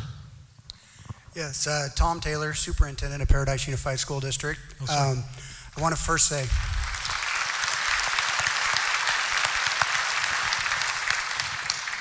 well, thank you. But I want to say thank you to Chief Reinbold, Mr. Alves, the Paradise Police Department for working closely with Paradise Unified School District and getting as much information as they possibly can about this. I do have a number of other things to say. I'll try to keep it with under a minute. Also want to say that I'm a father to 3 daughters, a husband to a wife, who all of them frequently use Fastrip as their location for getting gas. They also frequently use the bike trail for exercising. That will definitely change if things move forward. So the information I have here, some of it which already, actually all of it which Paradise Police Department has, along with other information. But I do want to share this tonight. Any district, the safety is the #1 priority. This goes for my staff and my students. This sexually violent predator has demonstrated that they target women. This is the majority of staff within our district, and it is all of our children within our district. It is obvious this has created fear within our community. We talked about ACES a little bit earlier. We have had enough fear. When students are fearful, it impacts their learning. Our kids should not have to be afraid and have to live in fear. As superintendent of our local school district, I do not understand why this person would be placed in such a small community where any location is too close to schools and too close to bus stops. Our community has been working with organizations to develop safe routes to schools. This effort includes providing pathways and sidewalks where students can safely walk or ride their bikes to schools. What is being proposed directly goes against this. Another thing I want to be sure and mention is our local track team at PHS uses the bike trail for practices. We have the transportation pickups mentioned at Cabernet and Pence, Gate Lane, and there's many others within walking distance. I mean, these that I just mentioned, one is less than a minute of walking distance, the other is within about 3 minutes. I also want to say my daughter is building a house very close to this, and getting ready to raise a family, that may have an impact also. At the proposed location, there are multiple bus stops, as I mentioned, And I want to reiterate, one within 1 minute. I was just out there, very close, and I saw some of the families out there this morning. On top of this, 2 schools are within 1.5 miles. This is too close. This is 600 kids approximately within 1.5 miles. The one school is within 0.9 at CCCS, the charter, and we have Paradise Ridge Elementary. So for these reasons, I think it's obvious. I don't think we should even have to be having this conversation tonight, but I understand where you guys are coming from and appreciate the opportunity. But as superintendent of Paradise Unified School District, strongly oppose this person being within our community. Good, thank you. Don't go. And thank you, sir. You have been working with Sergeant Alves, and we know, and the information that you've been giving has been most valuable. So thank you for your efforts there. Thank you. Stay right there, because an online question came in that I think you're the right person to answer, but I lost the online question. So I'm asking somebody to come help me find it again. It went away. This is the district attorney's crackpot IT team and also one of the prosecutors. Oh, thank goodness. Thank you so much. I appreciate that. Okay, that's not a hug now. Okay, so one of the online questions, and I think you addressed it, several questions have been raised about PHS's running and track team using the Memorial Trail for practice. Is that true? Yes. Okay, very good.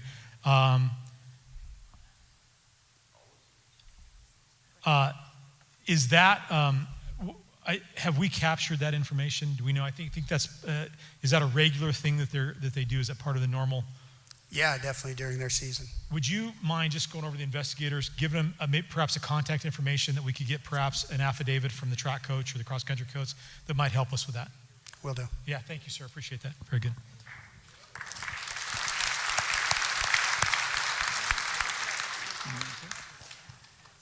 Yes. Mike made a comment about maybe surveying the people who are making use of this bike trail.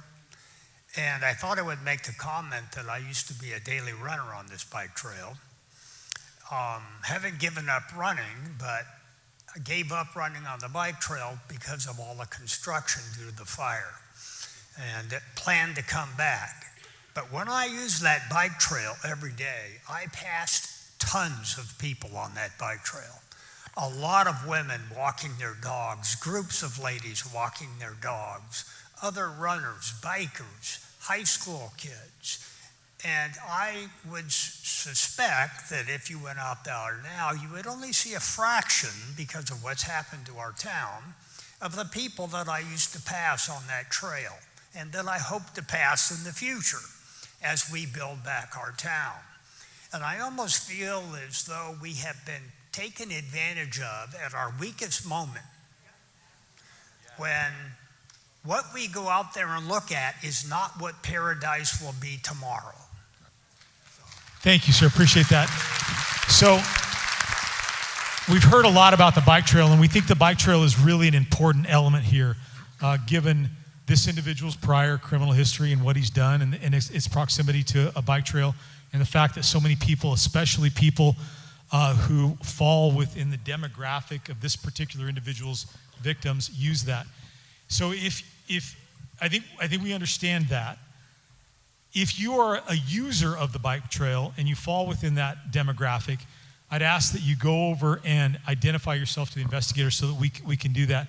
But beyond that, in terms of moving along, generally speaking, I think we've got a pretty clear idea of how significant that bike trail is, how it's used, and we want to capture people who are actually there, actually using it, as opposed to people who have seen people there. Okay, you're up. Okay, my name is Earl Adams. Got a couple of questions. How come there's no petition here? Because a petition would do no good. No good? Yeah. It's factual information that we're looking at to give to a judge. Judge has already indicated on a previous, when she tried to put him in Bonnie Doon, and did put him in Bonnie Doon, down in Santa Cruz. Petitions are not recognized under the law. Remember when I asked everybody to raise their hand who was upset?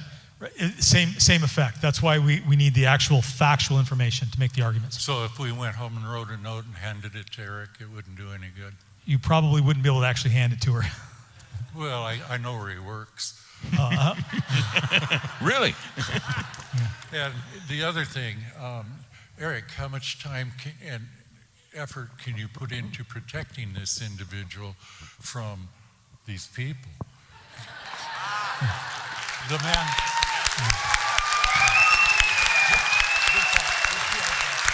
All right. Sir, do you have another question? Well, the gentleman that was just here that lives on Gate Lane, I don't think I'd want him pissed off at me. Yeah, I appreciate it. Thank you. Let's move over here. Okay, my name is Jane Keith. I live in the house directly across the street from where they proposed to put them. I just spent $750,000 to buy that house. Put $100,000 worth of solar on it. Spent every cent PG&E gave me, and still haven't been able to rebuild on my property that got burned. It took me 4 years to get here. I had to buy a pre-built house because I needed to bring my mother up here from Southern California.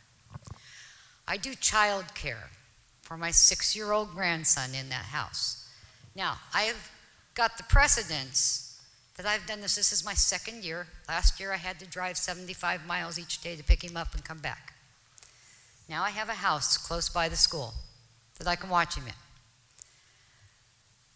The IRS took my money that I earned doing that last year and said I am a caregiver, a child caregiver. I didn't have to be licensed, but they recognized me as a child care residence. And I think it's very important. I don't think it matters whether I'm licensed or not licensed. They're relatives, they're my grandchildren, okay? But when the IRS says, yes, you are, and yes, we're taking your money, then I am in the court and the IRS. And I think that that's an important fact for you. It is an important fact. Can you go over to the investigators, make sure that they have your name? And one more thing. Parks and Recreation put up a couple weeks or months ago, I can't remember exactly, but they're looking at Noble Orchards as a park. Yeah. Okay? Right. That's too close. Okay. All right, thank you. Greg. Up here. My name's Jackson Crane. I'm a Magalia resident, but I guess the short story is as fortunate as to say my uncle is a reoffender a lot and gets put on ankle monitors. So for a while, he was able to kind of just freely do whatever he wanted, it seemed like, and his parole officer didn't do too much to really stop him.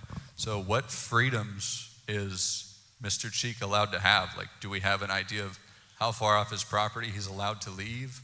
You know, Yeah. Is he going to be escorted around when he leaves it? Yeah, no, good question. And I think we've covered this a little bit, but the fact of the matter is we don't have those particular details because they haven't yet been provided to us by Liberty Healthcare. And so those are questions that we're asking. I know that Mr. Ramsey, in terms of advocating for that, is going to try to get those questions, and also try to ensure that if there are limitations put on him, he has some say in that. But I can't answer your question right now. I was going to say, from one last question is, do we have a date of when he might be put into our town? No, the decision has not yet been made yet. That's why we're here tonight, to gather information, to try to make an argument that's persuasive to the judge, to let them understand that this is not the proper placement. I appreciate the question. Thank you.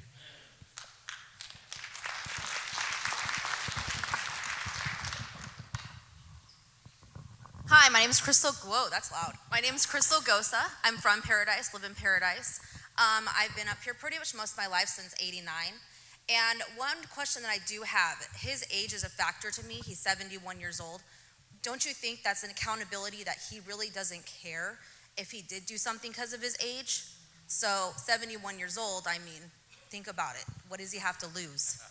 So also, I do have 2 special needs kids in the system.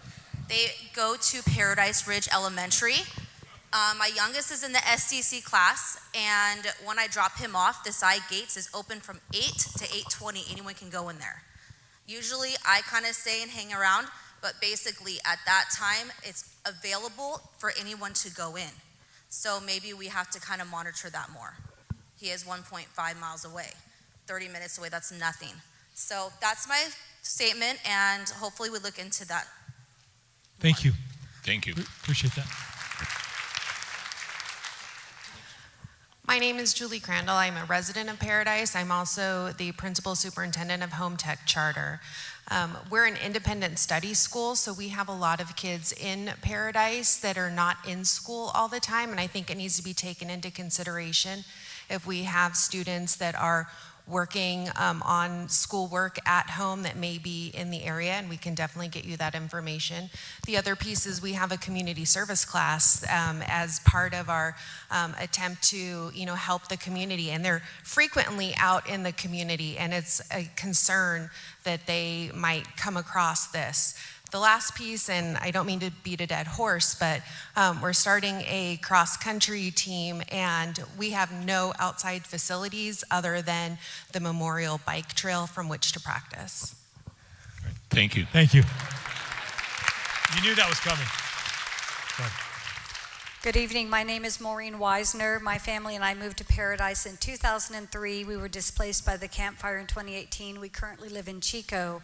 I'm here tonight as the chairman of the school board for Paradise Adventist Academy, a private Christian school offering education for students in grades 9 through 12. Paradise Adventist Academy is located at 5699 Academy Drive and shares the school campus with Paradise Adventist Elementary School, which also offers Christian education for students in kindergarten through 8th grade. Approximately 110 students attend these two schools. About 50% of them come up to the ridge from other communities, including Chico, Oroville, and Durham. Along with all the other schools on the ridge, PAA had to evacuate its campus in 2018 due to the Camp Fire and moved back in 2021-2021 school year. As you may imagine, given this experience, we as the board get significant comments and questions from parents regarding the safety and security of their students while in school at our campus. We have worked diligently to create processes and policies that will ensure that our students are as safe as possible and that our parents feel confident that their students will be safe while here in Paradise. It will be a very difficult conversation for us to continue to provide that assurance to parents if there's going to be a sexually violent predator housed in our community. In addition, we are in the process of recruiting new faculty and staff for our school. These individuals will likely have no knowledge of what Paradise was like prior to the Camp Fire, so it is up to us to reassure them that our community is rebuilding and offering a safe environment for them and their families. I would find it very difficult, to be honest, to help them understand how safe this community would be if the housing option is pursued. As a Christian, I firmly believe that everybody should be judged by God and not by me. However, this man's judgment has already been made, and the safety of the students at our school must be a priority for this community. I do not believe that the judge has fully realized that the risks involved in this situation can dramatically affect the future sustainability of entities such as our school and possibly others in this community. I believe these decisions can actually harm the rebuilding efforts that are happening throughout Paradise, and I would be concerned that if we allow one such individual to be housed in our community, we may become known across the state as a possible option for similar situations. While I am not here in an official capacity for my employer, I work for Adventist Health. Recruiting providers and staff is an ongoing strategic effort and is very important to ensuring that healthcare services can continue to be offered here on the Ridge. When potential providers find negative information on the internet about our community, it makes our job significantly more difficult to recruit qualified physicians, doctors, nurse practitioners, physician assistants to work in our community. Given all of these factors, I would respectfully ask that this decision be reversed and that our Paradise community not become the chosen location for this type of individual ever. Thank you. Thank you for your comments. Appreciate that. So a couple of just quick clarification points. The decision hasn't been made. So the decision hasn't yet been made, so it can't be reversed. We're trying to keep it from being made. But secondly, and you're here on behalf of the school board, is that correct? I am. Can I recommend that the school board author a letter with the information that you just read out loud, provide it to Mr. Ramsey's office so that it can be included in the packet that go to the judge, because they need to hear that information. I'd be happy to do Okay, that. thank you very much. I Thank appreciate you. that. You bet. Thank you. Sir, are you up?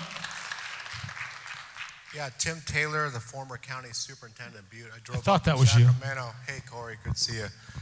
I have to tell you guys, I drove up here specifically because I moved from here back to Sacramento, and in my neighborhood, a sexual predator moved in, and he moved in, and we found out about it, and it was a community effort to move him out, thanks to Senator Jim Nielsen.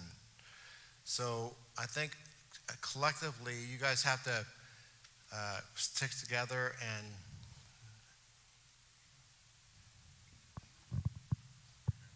We agree. I think through a collective effort, we have the best possible chance of getting this decision made in a way that doesn't impact this community adversely. So I appreciate it, Tim. Thank you very much, sir. absolutely. Thanks for coming. Take care. I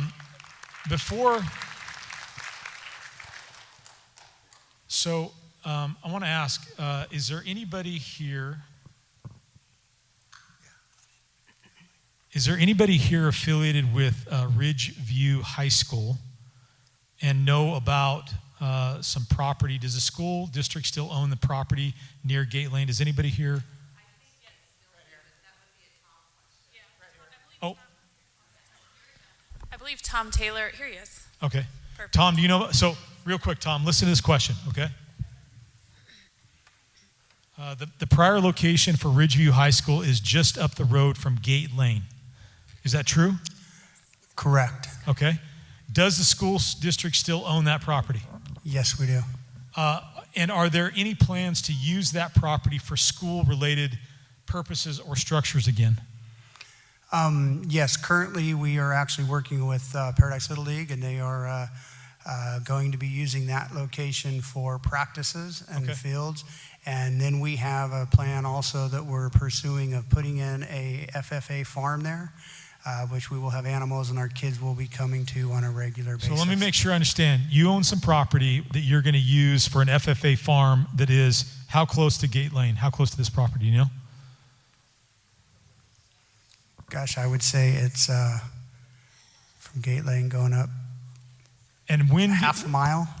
Yeah, less than a mile. Is that less? It's Okay. It's a mile? Okay. Let's figure that out, and we'll follow up on that, because if that's a school, because a school is a school, right? A school is a school.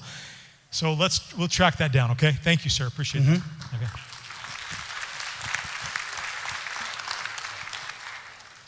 We got 30 minutes? Okay. I've just been told we have 30 minutes, and I said, says who? Okay. All right, let's bear in mind, because a lot of people were here, and a lot of comments were made, a lot of the same kind of comments were made. We appreciate and respect that, but we also have to be respectful of the time and respectful of the venue and the fact they let it. So, I believe I left off here, so I'm going to go there. My name is Heidi Lang, and I live here in Paradise. I rebuilt after the fire and have been here a majority of my life. And I wanted to speak to a couple of points.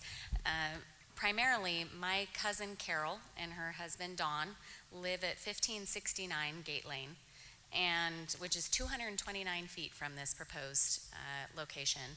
Okay. And I don't believe you guys have made contact with them yet. Okay. You might have attempted, and then my Aunt Linda and her disabled adult daughter Annie live at 7143 Clark Road, which is exactly 1 mile from Okay. that. And both vulnerable for various reasons. And also, it was brought to my attention this evening that the proposed Cypress housing development of 140 units, primarily housing seniors, low income, and disabled adults, including 2 playgrounds, are pretty directly connected at the back gates. And then I'm a single woman that lives here in town, and I walk all over town with my dogs, including on the Memorial Park Trail, and by myself and with other groups of walking people. And it also is a concern to me that this could have a detrimental effect on the residential growth and the economic growth of our town. And Yep. we're already, No, not wait, really agree great wholeheartedly. shape. Could you, I think that information, especially with regard to the people that live in close proximity, would you go over to the investigators and make sure they have that information and contact information? Yes, Okay. definitely. And one quick question. You had mentioned at the beginning, or somebody had mentioned at the beginning, the connection between the two real property entities. Is that a conflict of interest or an ethical conflict of any kind that they're... No. Okay. Okay. Bummer. Thank you. Appreciate that. Hi, Lori Noble, Noble Orchards. There have been several comments about Noble Orchards. Noble Park is separate from the orchard, and I believe the orchard is probably 3/4 of a mile from the proposed location. I do have a couple quick questions. Will there be an internet connection at 1550 Gate Lane, and will it be available for Mr. Cheek? Yes, the internet connection is part of the security arrangement. It's GPS and internet, and they also have cameras. Now, we weren't clear as to whether the cameras were to keep him in or protect him from the outside. That wasn't real clear. Or to get him out and about? Okay. What doctor, this is a medical kind of comment question. At that age, one would anticipate somebody has a regular health needs on kind of an ongoing basis. Maureen alluded to the healthcare facilities in Paradise. And will this gentleman, did I use that word? I'm sorry. I do apologize. Will this person, SVP, yeah. Will this person be going to a doctor locally? And then do you take into consideration what's around that facility that they're attending? Okay. Very good question, to which, I'll go over and sit here again, but No. We do not know the answer. The only thing is he is 71, so he's still, in my view, young, okay? Yes, we Just to understand that. get that clear. The other thing that how many more questions do you have? Just one. Oh, just one more, okay. It's a short comment. Okay. I was amazed at my reaction this afternoon as I left our driveway, looking at our neighbor's former home or former property, and then drove by their house, which is kitty corner across the street from 1550 Gate Lane. Went to get gas at the gas station at Fastrip, and on the way out, looked through the fence across the bike path into the house. And my reaction was burst into tears. That had not happened since the fire. And I did speak with another young lady who spoke just a few minutes ago from Home Tech, and she said that the kids at her school are traumatized. That is a very real thing. Thank you. Thank you very much. Up here. Hi, my name's Joyce Hummel. Can you hear? Barely. If you really do. And are you planning to read a lengthy statement? No. Okay, great. Okay, my name is Joyce Hummel. My husband and I have a home here in Paradise, and we also have a home up by the dog park and the horse arena that had burned. My daughter would like to move there with my granddaughter, and it's just down the street from Gate Lane. I also meet with a friend from Magalia at the Fastrip, and we walk on the trail there. And for one thing, once upon a time you suggested that I should get a CCW, and I think if we're going to continue on that trail, that might be a good idea. Also, well, you can apply for a CCW by going to www.buttecountyssheriff.net/CCW. We'd love to process that for you. I know. But we do want you to talk to the investigator. If you walk on that trail, we want to get your information. Okay, and then I also, I was going to say the same thing as Lori, that, there's no hospital here. Is the judge aware that we don't have a hospital? Because that's kind of important. We don't think that that's one of the considerations that the judge takes into account. Okay, the last thing is I have a friend that lives here in Paradise, and her husband went to school with Mr. Cheek and said he was twisted then, and I don't believe he probably changed. I don't know. And I think you said he was from Concord originally, correct? From Concord, yeah. Okay. He went to school with him in Concord, yeah. Yep. All right, thank you very much. I appreciate that. Make sure you talk to the investigator, okay? Okay. Okay, God.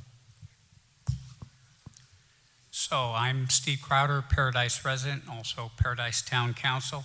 And I did hear your comment, Sheriff, about leaving the trailway alone. However, I do have to add this. Shortly before the fire, the Memorial Trailway, there were a couple groups which I'm proud to say I was a part of, created the Yellowstone Kelly Trailway. Okay. And on this trailway, there are, which is the same trailway we're talking about, there's about 24 monuments that were placed there with first settlers of Paradise and stories about them and what have you. Prior to the fire, we brought kids up from Orville, from Chico, from Paradise to walk the trailway, read our history, what have you.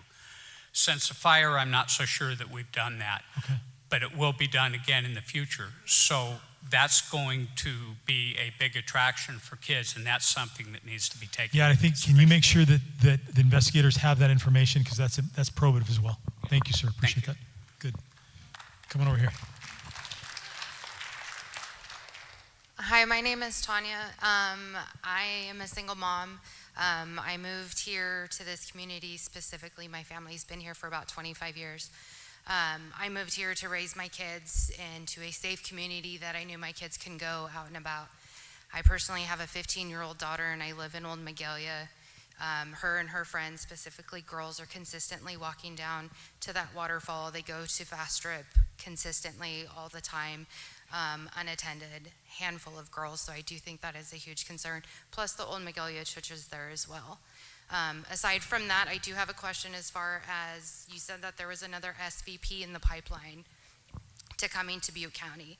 Does that make a difference that if they put this person into Butte County and then having another SVP person into Butte County, is that any correlation to having a max amount of them in the same county or not? Is that going to make a difference to anything? So the question is, since there's another one in the pipeline that came from Butte County, is there a cap on the number of?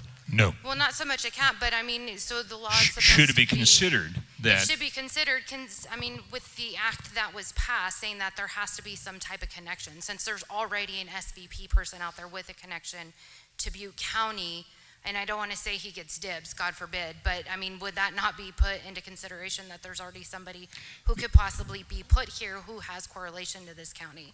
Right. And so what we have, there is no in the law any sort of consideration for, how many you can kind of stack in a community.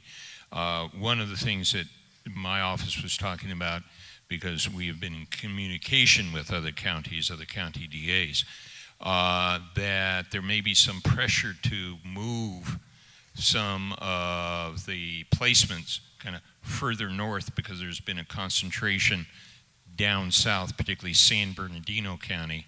They've been placing a lot of folks from out of county, out of San Bernardino County, into San Bernardino County, out in the desert. Yeah, he's pretty good. Yeah, it's here for the desert. Appreciate it. But we'll see. Sir, you have a question? Yes, my name is Charles Burton. I'm a Paradise resident.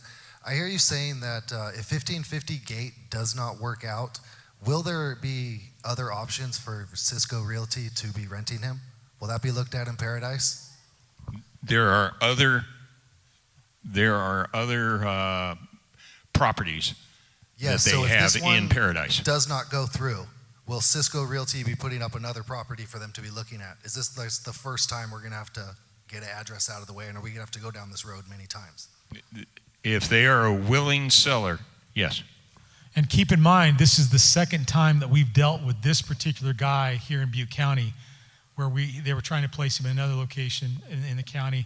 Now they're here. So the answer is yes, they could continue to do this, and we would continue to have to deal with it. The second time. Okay, thank you, sir. Go ahead. Hi, my name is Leanna Riato. I was born and raised in Paradise at the birthday place 23 years ago in September. My mother is a school bus driver and has been since 2007. My brother was KIA in Iraq. He is buried at the Skyway Memorial Park, which is very close to Gate Lane. After the fire, my parents bought a house on Gate Lane. Okay. They are down the road from this monster. And I'm concerned because I walk all over up here. I'm a college student. I'm also a wildlife photographer. I'm concerned for my safety going out in the wilderness alone because I can't be taking people with me when I go wildlife photography. It's too much noise, too many people. I'm concerned for my safety. I'm concerned for the safety of my mom. I'm concerned for the safety of my community. My mom did confirm that the bus stop on Cabernet and Clark is less than 2,000 feet from the home itself, and that Ridgeview is 0.8 miles away from the house as well. Okay, great. That's very good information, and given the connection, can you go over to the investigators, make sure they have your name and information as well? Yes, sir. Thank you so much. I appreciate that. My name is Mark Kuchel. I'm a Paradise resident. My question is... Right into it? Okay, there you go. My question is, given the location, have they looked at the geographic and topographical remoteness up there to understand that he is an offender who's taken people out into the woods and how easily it's accessible to remote areas just within walking distance of this? At this point, we have seen nothing in the paperwork that they kind of consider that, but that is something that we have put out saying, okay, victims, open, taken to woods, right, in rural. Yeah, because you've got canyon here, canyon there, drop off there, out of sight, out of Correct. mind. It's just matched to the fire. Yeah. Okay, thank All you. right, Thanks, sir. thank you. You're next. My name's Shauna Ringham. I've got Hun, can you a little closer to the mic? sorry. Yeah. Shauna Ringham. Okay. I've got a couple questions. One is for the trauma. For people who have documented PTSD, would a judge maybe consider that if there's enough people who would come forward with that? And then also as far as the bike Is that trail- one question? Hold on, one question there. So, will the judge take into consideration the trauma that has been visited upon this community and its impact of having another event like this? Okay.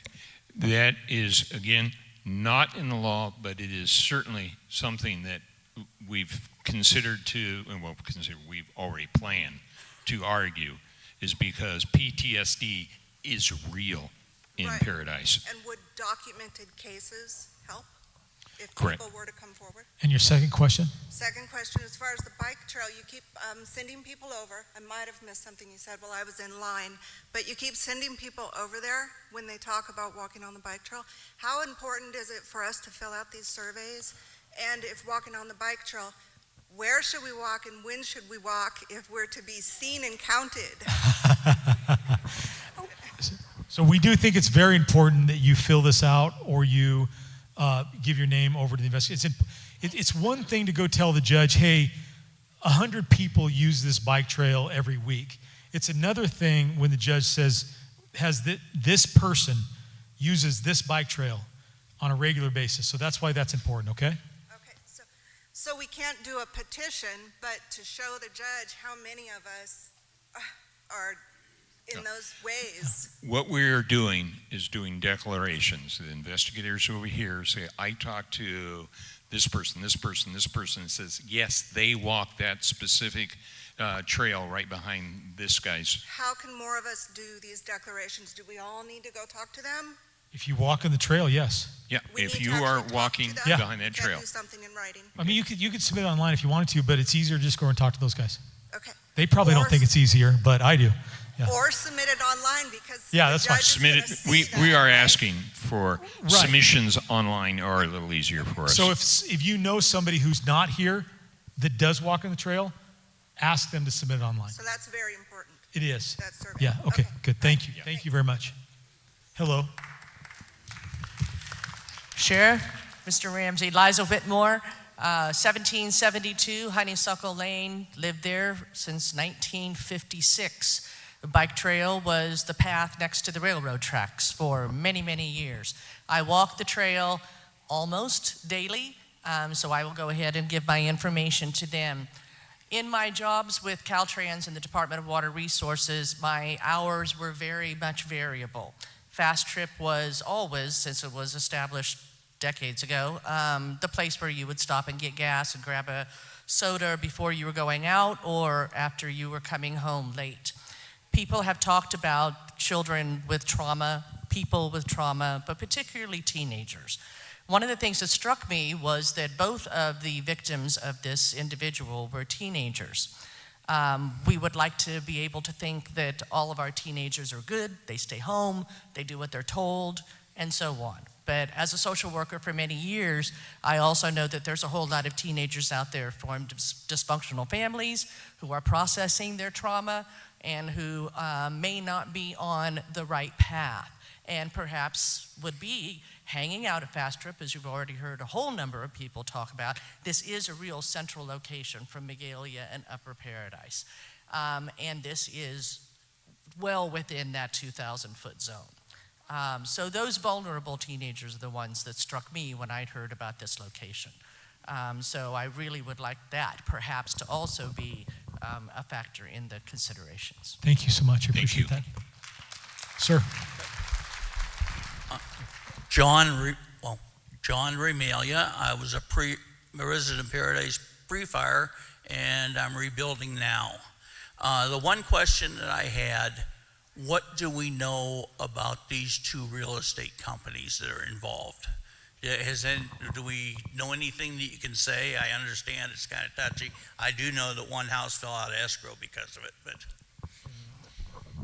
Well, basically, I can say, there's one, the VS Real Estate is a single person that says he has investors, but he is an individual, Vladimir. And his brother, Stefan, is the real estate agent for that. And they have several properties in the area. So basically, perhaps there's a bit of shame, if you'd want to say, but thus far, in our personal contact with both, they haven't really responded with that. Thanks, sir. You're up, sir. My name is John Kreisman. I'm a business owner in Magalia. My business does a lot of work in Paradise. My wife is a nurse for Adventist Health, and both my daughters that are 8 and 5 go to Paradise Ridge Elementary.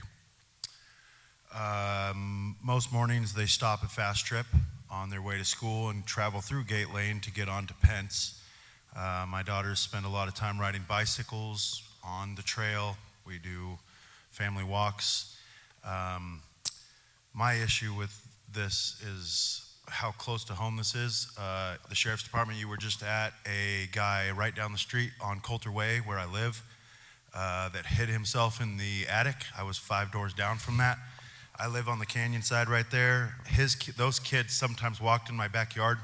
The scary part is I had no idea that was going on. I figured they were drug addicts because it's a dark house and weird activity there, but the horrible sexual things that were going on with children there was mind-blowing. And if that could be that close to my home, it's quite scary that somebody this violent would be allowed to be here.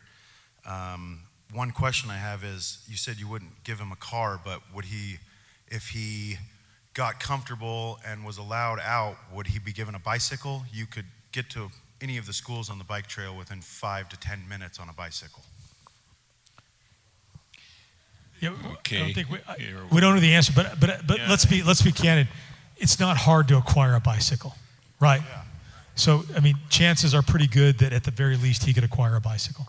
Yeah. Thank you, sir. Yes, sir. Please do. Good. Hi, my name is Elizabeth Nightboy. I've lived in Paradise almost my whole life. I won't get too much into the concern about my 14-year-old younger sister walking the bike path with her friends. I just wanted to say real quick, I'm the firearms manager at Downrange Indoor Training Center in Chico, end of Chico. If any of you have questions about getting your CCW license, please come talk to me. Thank you. Yeah. Hi, I'm Kim Morris. I'm a resident of Paradise. Can you start over, please? I'm Kim Morris. Yeah. I'm a resident of Paradise. And I'm taking this discussion a little different. Several decades ago, maybe less, I don't know, this situation occurred in the state, not here, and they had a hard time finding housing for someone in this situation, and they came up with a compromise where they put this person at Delta Camp, which was a minimum security prison. They put a mobile home on the property, and he lived his time there. We have precedent of that. That seems like a reasonable option. We don't have a minimum security prison in Butte County. Yeah, we do. No, actually, we It's do. called Butte County Jail. Yeah, well, not the same kind. 'Cause Yeah. in that camp, CDCR was there, so there was Yeah. always a presence. Yeah. So that was one point. The other point, and this is actually going to our representatives from the legislature. I would be interested in seeing if you would float some legislation that disallows a superior court judge in a county to affect the citizens in another county. We elect our county superior court judges to 6-year terms, which makes them somewhat accountable to us, the electorate. We don't have that relationship with a judge in Santa Cruz County. And that seems ultimately unfair that pronouncement is coming from that distance to us. So please take that back to the legislature and see if we can do something about that. Thank you very much. Those are great points, and I couldn't agree more. Absolutely. Oh, how much? Geez.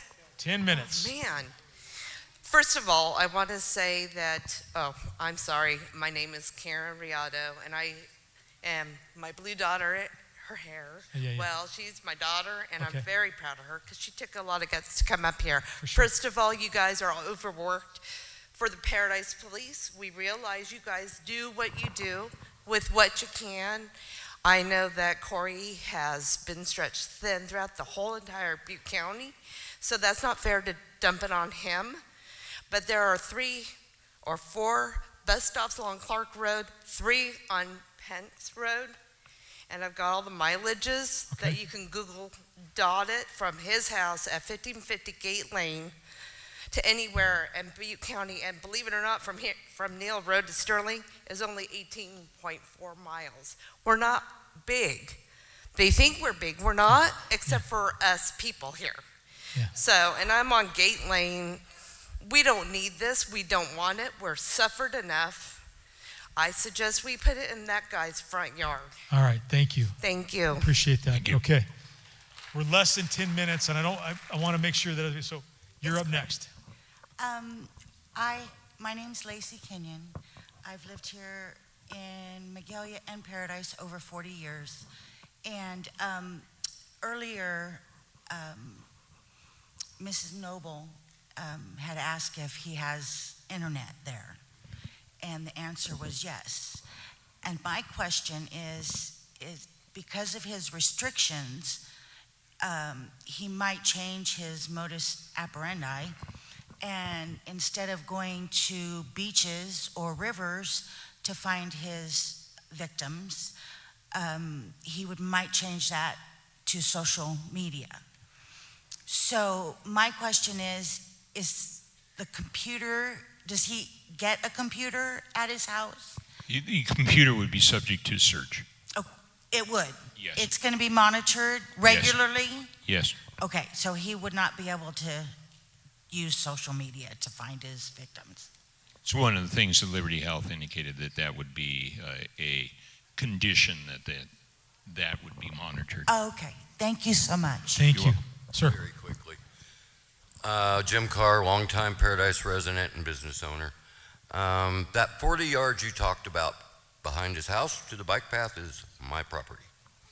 My wife walks our dog into that property every morning after I go to work or if I'm gone. So that's not pretty cool. The other thing is the only access to that property is through me. My driveway, by my house, I own that adjoining property.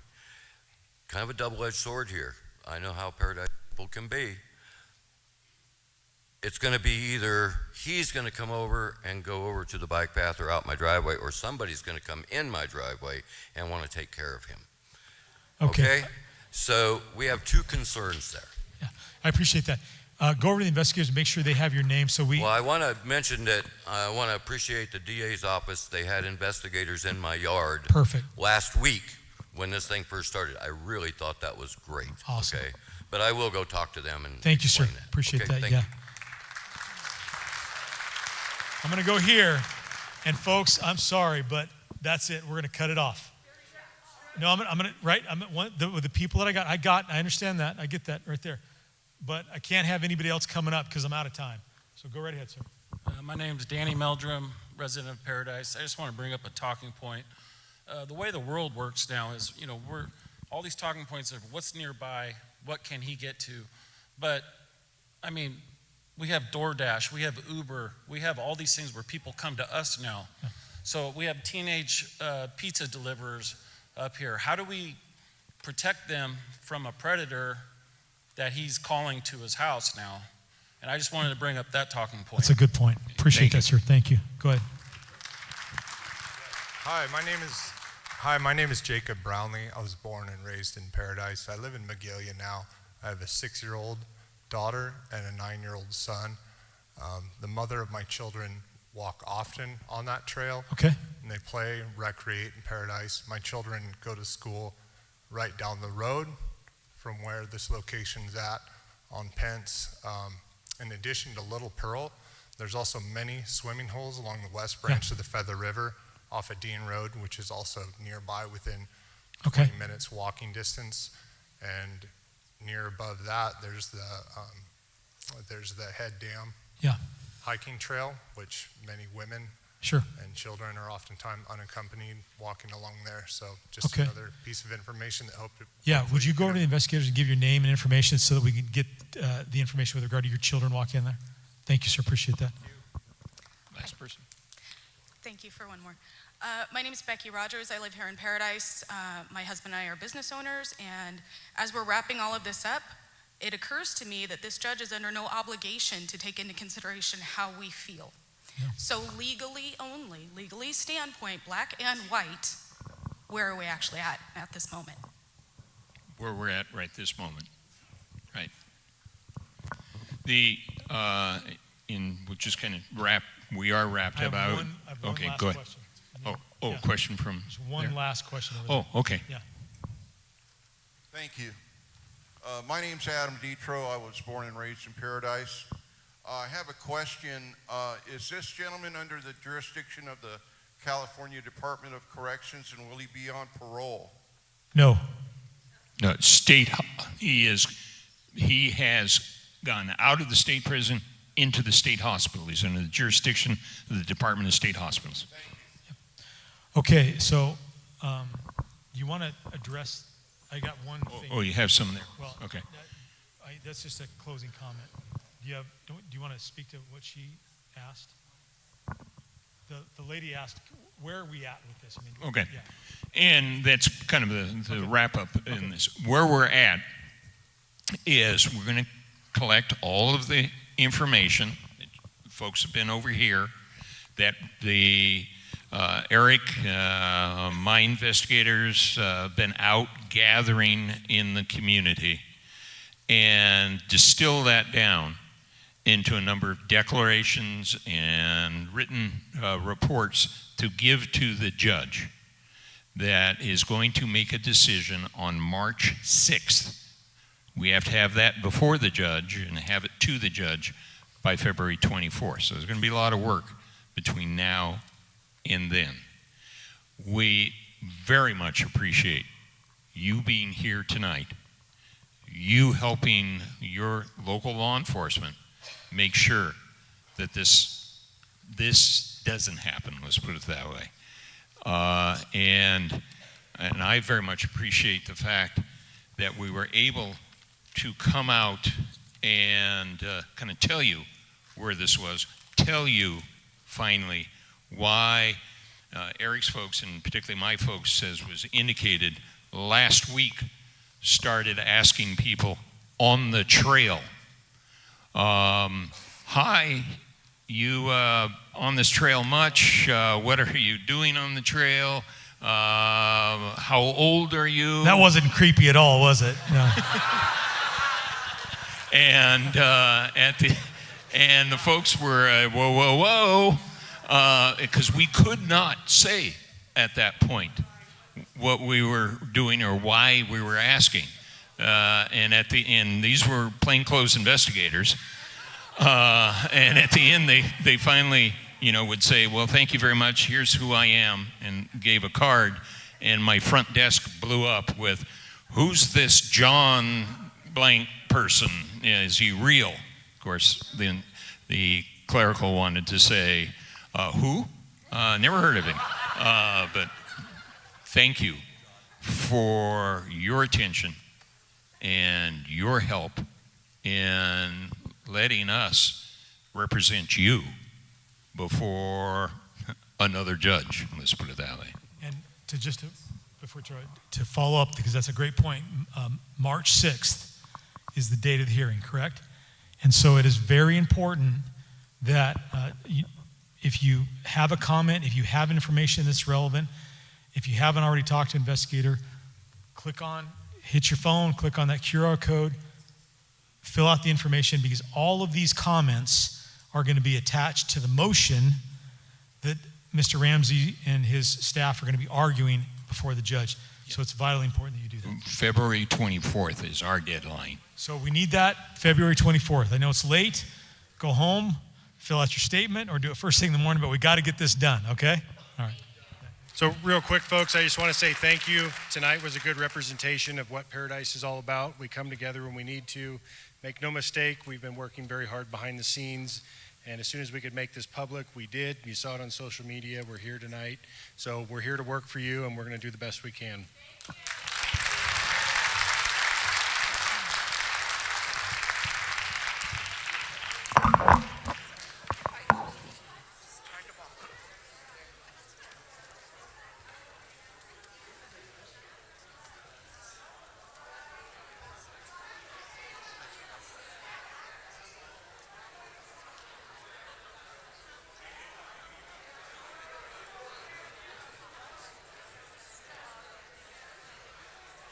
Good job.